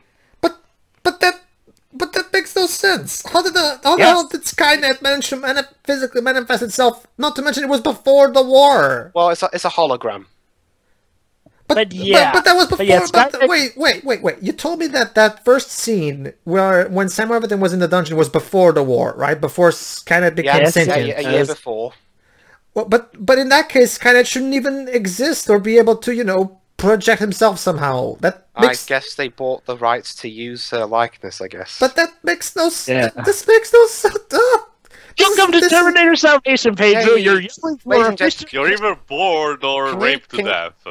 Could you imagine if there were TVs in the future they'd be advertising this? Introducing the Sony Vio tracking device. You can find your lost humans anywhere. Also, the T-800 endoskeleton doesn't look anything like in the first two movies. Hell, even the third movie got that right. Well, again, Pedro, when you see CGI Arnie... well, I actually saw CGI Arnie on YouTube before, so I know what to expect. When I'm watching the film on my telly, it actually looks worse on my telly. Well, that's probably because we're watching it on a smaller screen than you, so... Yeah, and I got a bigger screen, so... And again, Katana's still mad over what happened at Islander 2. Okay, I think it's coming up now, isn't it, Jova? You mean CGI Arnie? Yeah. Oh, okay. Yeah. I think. We still have yet to get to the worst retcon. This plot isn't adding up. You see what I mean, Pedro? With Terminator Salvation, you're either bored out of your mind, or then you're just wrought with horror at how god-awfully written the plot is. Well, can you add me to the bored out of my mind category? Well, again, Dwebs... You're both Dwebs. Well, again, Jova, my main problem will be probably the contradictions, because so far it's brainless, but it's not pissing me off that much because again we still haven't gotten to the contradictions part. You're right. Again, like I said, the easiest way a movie can piss me off is by rendering a movie I love pointless. Yeah, Unless well, it's, I'm well, not if, it, concerned unless about it's, this if, it's movie. if it's X-Men Days of Future Past, where it has no choice but to Well, render but that's that one's different. That one's different. That one did it for a good cause. Yeah, Even though you had to this one. sacrifice X-Men's 1 and 2. Yeah. Yeah. Let's just say, Pedro, you hate needless retcons. There's going to be a retcon. It's like with Superman Returns. Yeah, Superman Returns is pretending that Superman 3 and 4 never happened, but who cares? I mean, nobody likes Superman 3 and 4. I'm a man. Oh, I'm a man. A man. So yeah, Helena Bonham Carter is Skynet. But why, you may ask? So wait a minute. They said it's because it's the face he'd most likely recognize, so that's why they're going with her. Oh, okay.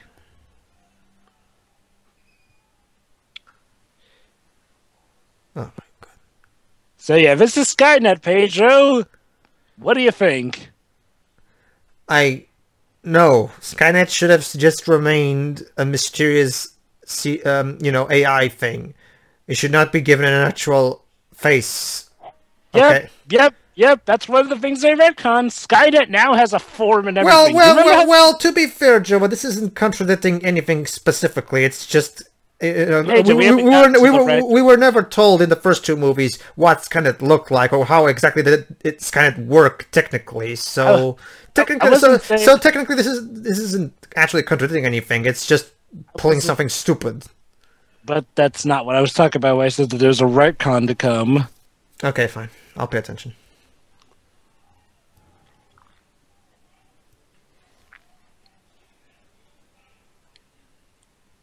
Yep.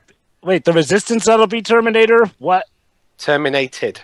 Yeah, terminated. So yeah, apparently the prophecy wasn't that the Skynet will lose, it's that the Resistance will lose, apparently. Why? I don't know. They're gonna blow these guys up to Kingdom Come. Yep.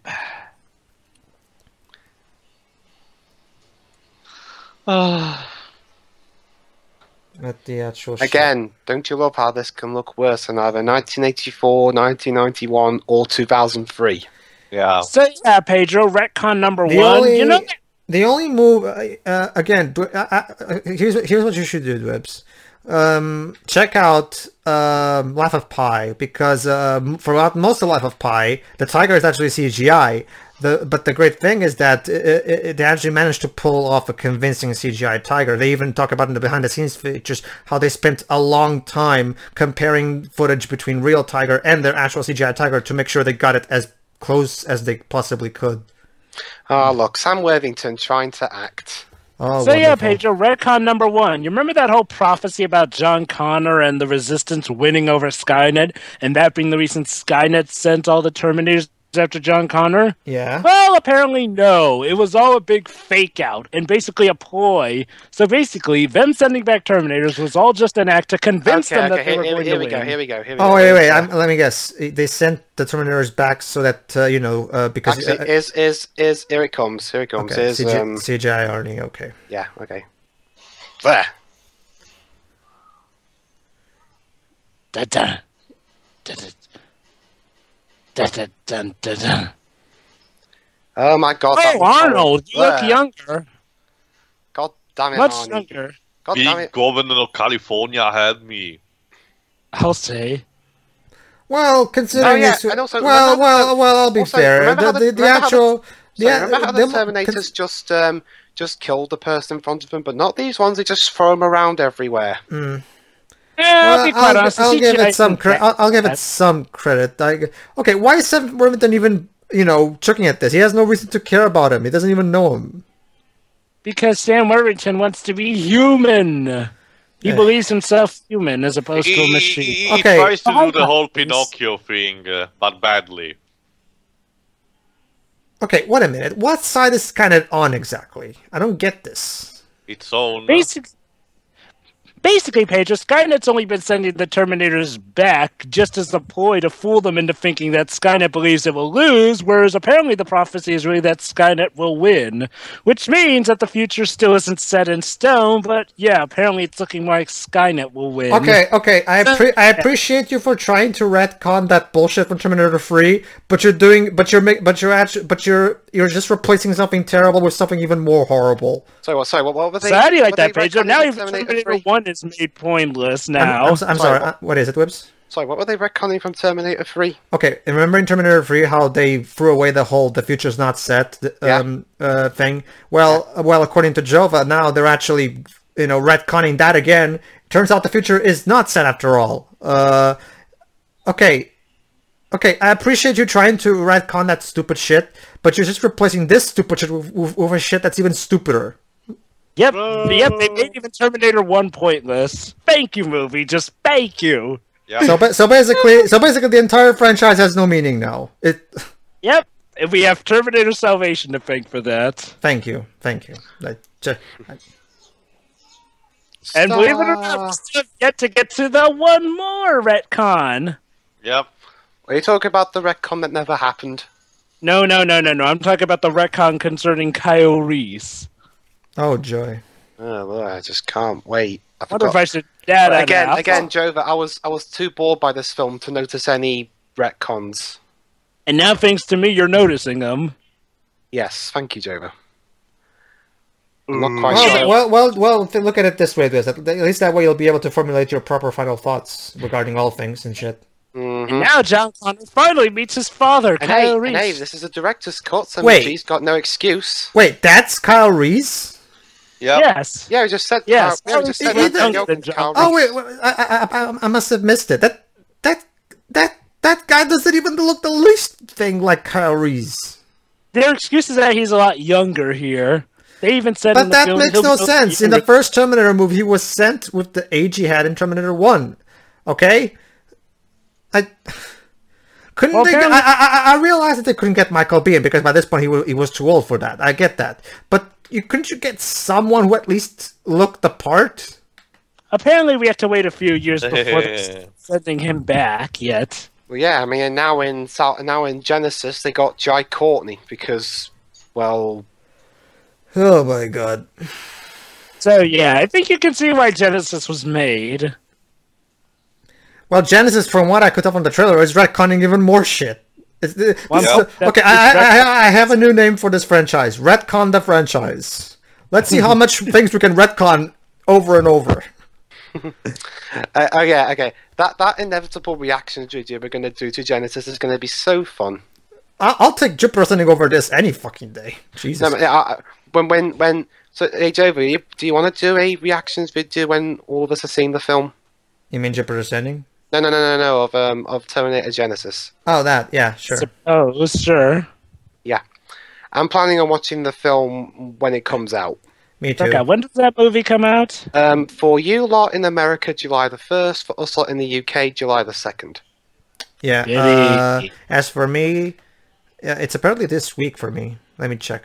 This week? So From what I could tell, let me check again. Wow, I guess Portugal really loves Terminator. Let me check again, because my brother might be wrong with it. Check the IMDb. Yeah, I'm doing it right now. So yeah, Kyle Reese and John Connor working together. This should be awesome, right? Oh, no. Yeah, you're right, Dibs. It turns out it's the same date as you guys. Ah, okay. Punch. And now it goes down that easily.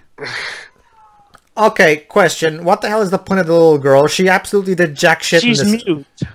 But Oh, what, she's mute. but, And, but Kyle is there a point for that character? Yes, Kyle Reese cares for her. I don't care. Kyle Reese is supposed to care about Sarah Connor, not that girl. We don't know. It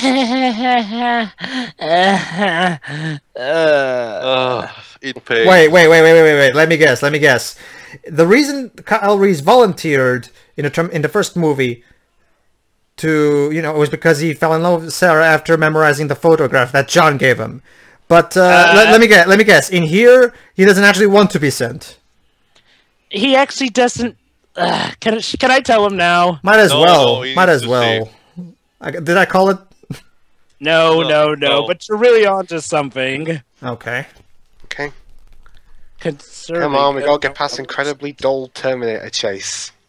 Yeah, can we go back to the McGee, CGI, Arnold? That McGee, was at least somewhat interesting. McGee, just because there's gunshots and fire and smoke can and we get back to flashing lights CGI, doesn't Arnold? make it exciting. I mean, the Hey, CGI, all things considering, the CGI Arnold, the effect wasn't that bad, especially for the time. It looked fine for me. I'll give it that it looks better than CGI Patrick Stewart from that year, but it looked fine-ish to me. Hey, no, here's what I don't get. McGee.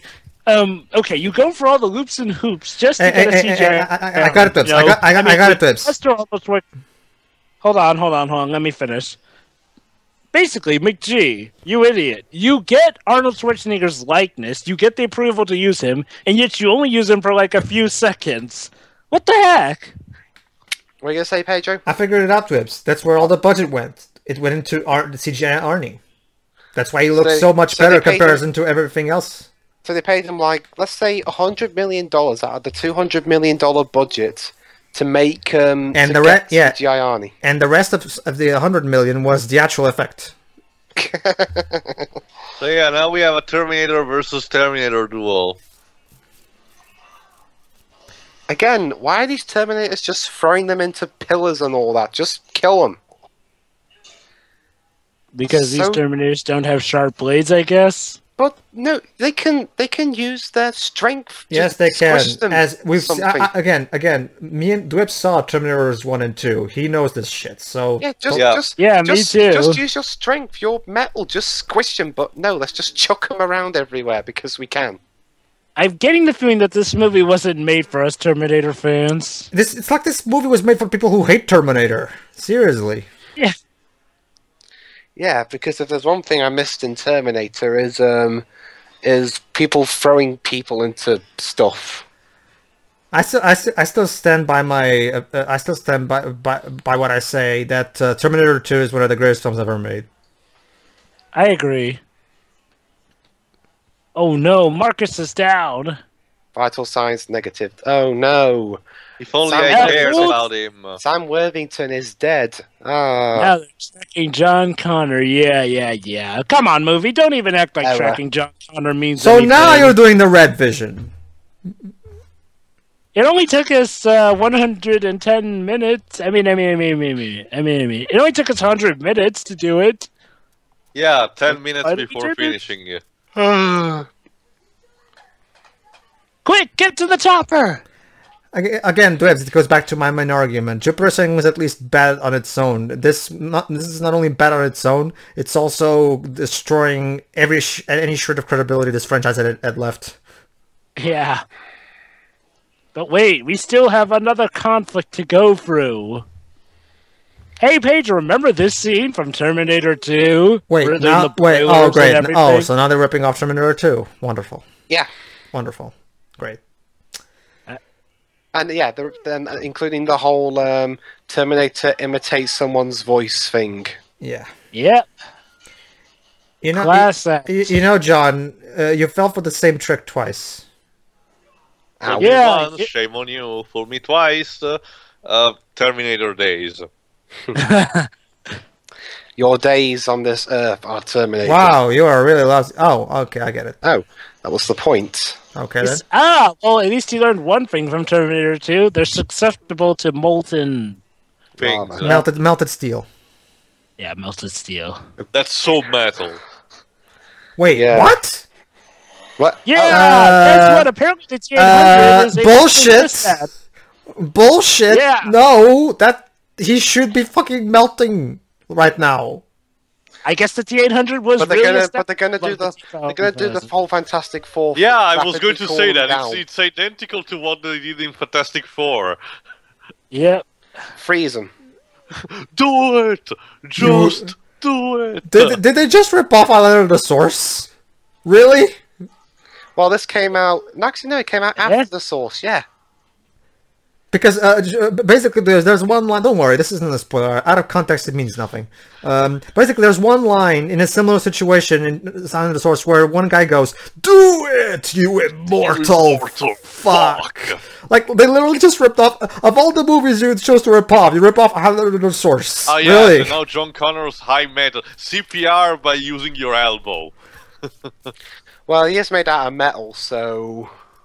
Oh yeah! I'm sorry. I'm sorry. I can. Look at that. T800 is still running, even though it's been frozen, molten down, and everything solidified. That T800 is still going. And this is and this is where the writers officially gave up on making any sense of what the hell was going on. Hey, Paige, you remember how the T1000 was actually stopped by molten stuff and everything? Yeah. Well, yeah. Guess what? Apparently the T800 was superior after all, I guess. But that makes... But Arnie melted at the end of T2. Exactly. Thank you, Dutz. Oh. Well, apparently that was a fluke, I guess. I want to be on my way. So, John Connor dies, just like in Terminator... We said in Terminator 3. Well... Oh, boy. Let me guess, they're gonna revive him with the power of miracle shit. No, but... Okay, when we get to that point, then I'll tell you. Oh my god. We're almost there anyway. Yeah. When we get to that point, then I'll tell you how this going to come down. There's still 15 minutes of movie left. I guess there's still a lot of bullshit that can pile up. Shall I tell you? You have no idea. Joba, shall I tell them when we get to the scene? Slow. Just might be a better idea to tell them when we get to the credits. Yeah. Just tell me when we get to the credits. For now, let me just try to. Okay. Because luckily there's going to be a lot to absorb here. Yeah. Luckily, I've got the page up, so I can. I guess the main reason why I'm not as pissed off at this is because I already knew that I was gonna be. That this was going to be full of contradictions. With Terminator 3, I wasn't expecting it. So, I mean, I've heard so much shit about this movie over the years that I guess at this point it feels like, yeah, I expected this. And now you can see what... Yeah. What? Well, at least now you can see why people are giving it, and you can see that it's not just... I don't regret... So I don't regret my decision to watch this movie for like 6 years, because that at least eased the blow. So I guess that's fun. You're terminated. Yeah, he blows up Skynet. Yep. Well, one of their bases anyway. So yeah, this particular Terminator film was actually meant to start a new trilogy set in this post-apocalyptic world. Yeah, but its mediocre box office takings compiled with bad reviews, as well as the Halcyon Company going bust. Not to mention the fact that there was also a lawsuit that stopped them from making the fifth film at the time. And after all that, the franchise ended up in the hands of Paramount. Yeah. Which is why we're getting Terminator Genesis. Which may or may not be better than the Terminator 5 they had in mind. Or indeed the ending. Oh my god, I just realized another similarity. Bryce Dallas Howard in the fourth film of a franchise. Well, Jurassic World. Yeah. Except where Jurassic World was actually good and is actually getting its subjective. This movie didn't. Well, Joe, I can understand. Well, when it comes to Jurassic World, I can understand why some people didn't like that film. It's pretty much it's divisive. Well, I agree. I agree. I can see why some people might not like it too.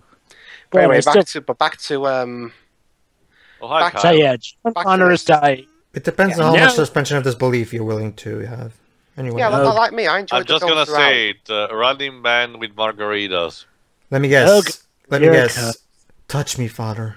Touch my hand and whatever. Yeah, basically, earlier the film made a big deal about Kyle Reese didn't get the red beret because he didn't earn it, but now he has.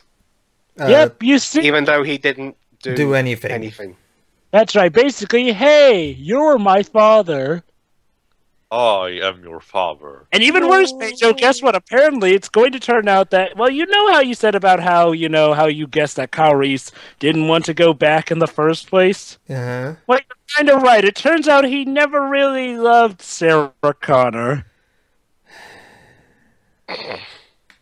There you go, the big retcon. It was all a plan. There was no love involved. He knew that he had to bone Sarah Connor. So basically, Terminator 1 never happened. Is that what this movie's going for? Well, it happened. It was forced. But the meaning behind that relationship is now completely null and void. Even though that even though that makes no sense when you actually, because Kyle Reese in the first film is genuinely in love with her. Oh, this movie. Okay, Pedro, let's just say if you had seen this movie around the time that that me and Tio saw it at least, you would have been there to see the rage. I saw the rage. I just chose to stay away from it. Seen the movie. I wisely chose to stay away from it. And now you see why there was so much rage. This movie tears apart even more than Terminator 3 did. I mean, critics' consensus: with storytelling as robotic as the film's iconic villains, Terminator Salvation offers plenty of great effects, bullshit, but lacks the heart of the original films. That's putting it mildly. I guess yes. Okay, so basically, John Connor's supposed to die here because of a T-800, as Terminator 3 told us, right?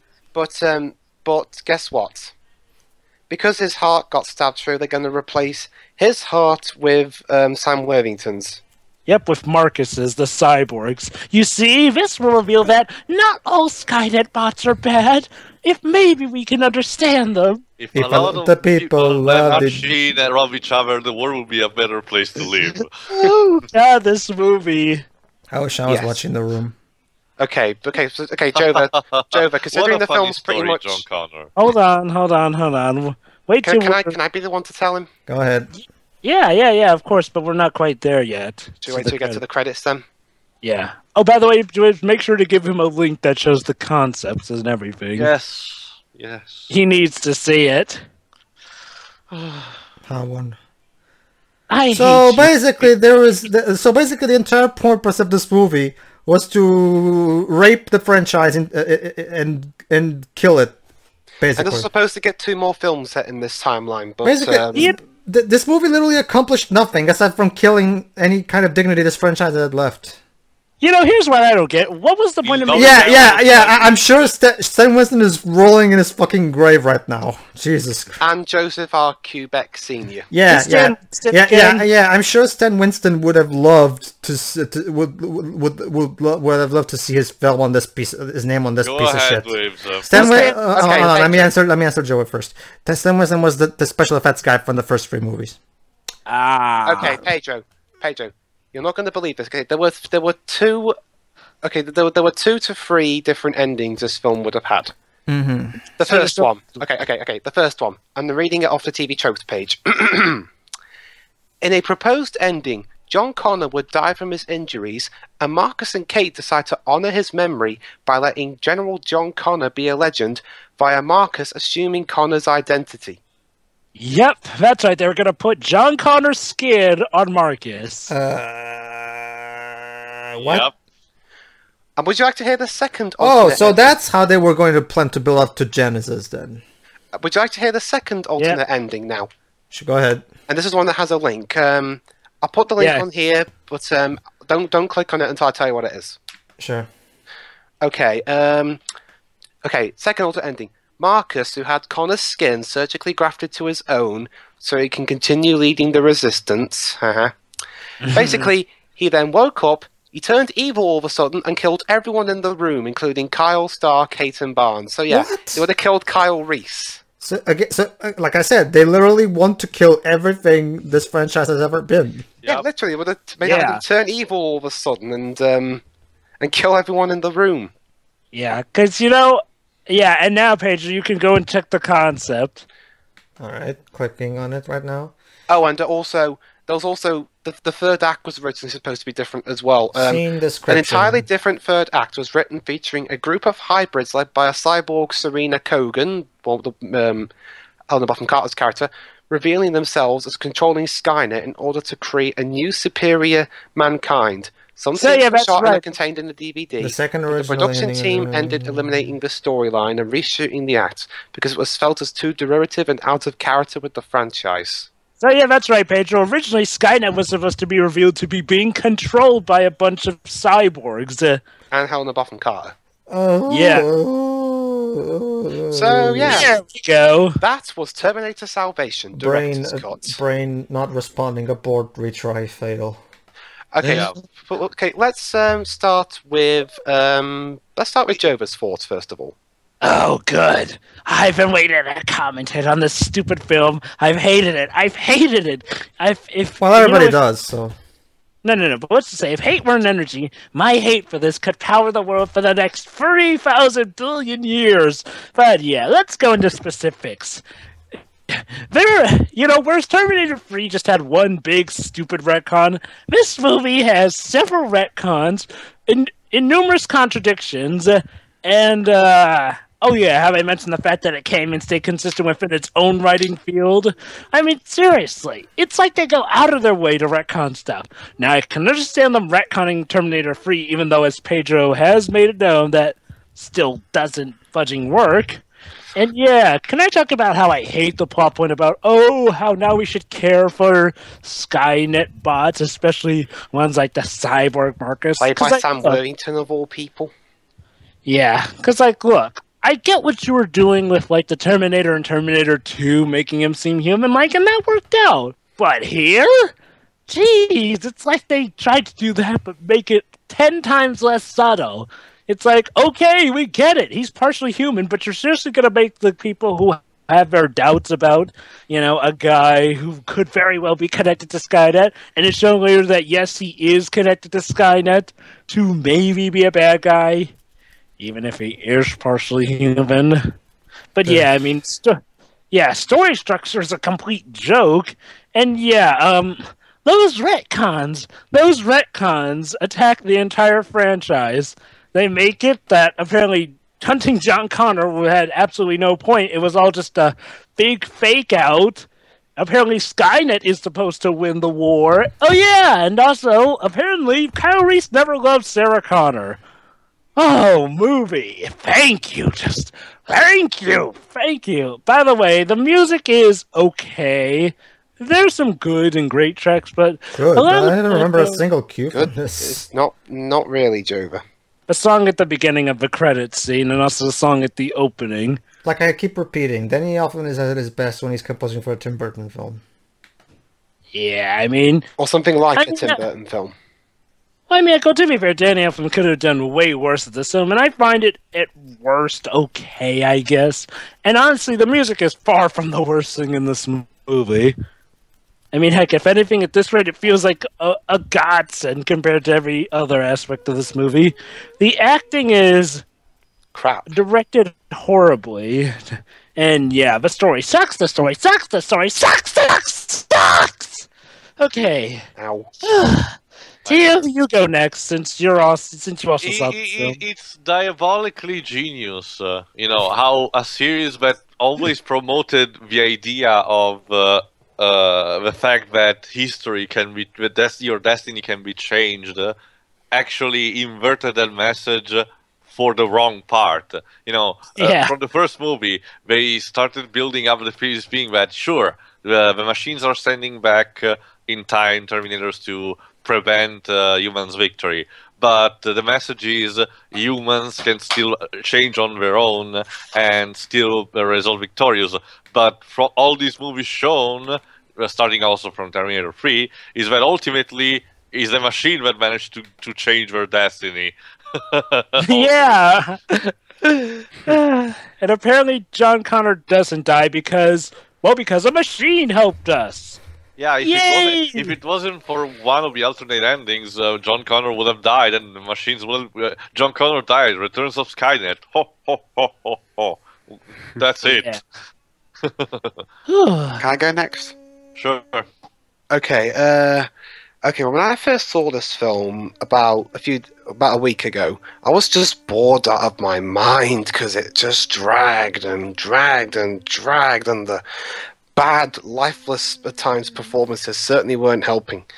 But now that Jova's told me about the retcons this film did, yeah, I actually think it's worse than Terminator 3, because again, at least Terminator 3 had some exciting action at points, whereas this film's just not only has dull action, it has dull everything. And it destroys any kind of dignity this franchise had yet.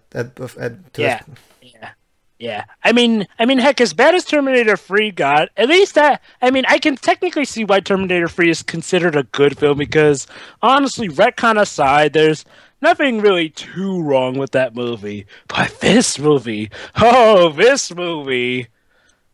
has little to no good action, and yeah, the story that we have to work with practically screws with the entire franchise. Okay, you got more to say, Dwibs? No. Okay, Pedro, your turn, since you're the new one to this film. Well, I've been hearing how shit this film is for 6 years now. I've heard about how they managed to, render the take away meaning from the series even more than Terminator 3 did. So I was already expecting. I knew what I was getting myself into, so I guess I'm not as pissed off as I probably would have been back in 2009. So yeah, there's that, I guess, but that doesn't change the fact that this movie is one of the worst entries in a franchise I've ever seen. Again, like Dweb said, it's the first 2 acts of this movie are pretty much the physical manifestation of boredom itself. I mean, and then seriously, not to mention, I mean, you ask us to care about these new characters, but you don't establish who these people even are. I mean, who the hell was Blood Gold? I don't even remember her name.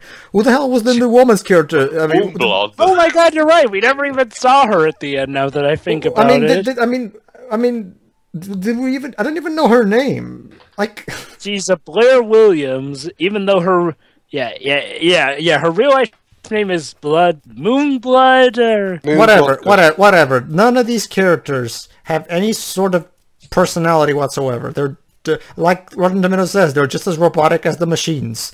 It's quite sad that the times before the apocalypse had more action in them.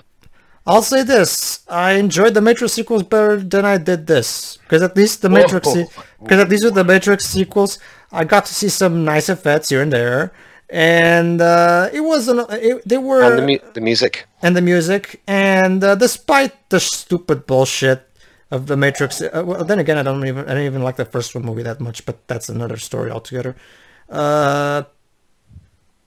But yeah, at least those movies were, at least those movies had an identity, which is more than I can say for this film. I haven't seen the Matrix commentaries, but I'm guessing that page is saying that he hated this even more than the Matrix sequels is saying something. No, because, well, that's the thing, Joe. Being a Ghost in the Shell fan, I already don't. I don't even like the first movie, because the first movie rips off is basically a dumbed down Ghost in the Shell. But that's again, I'm getting off topic.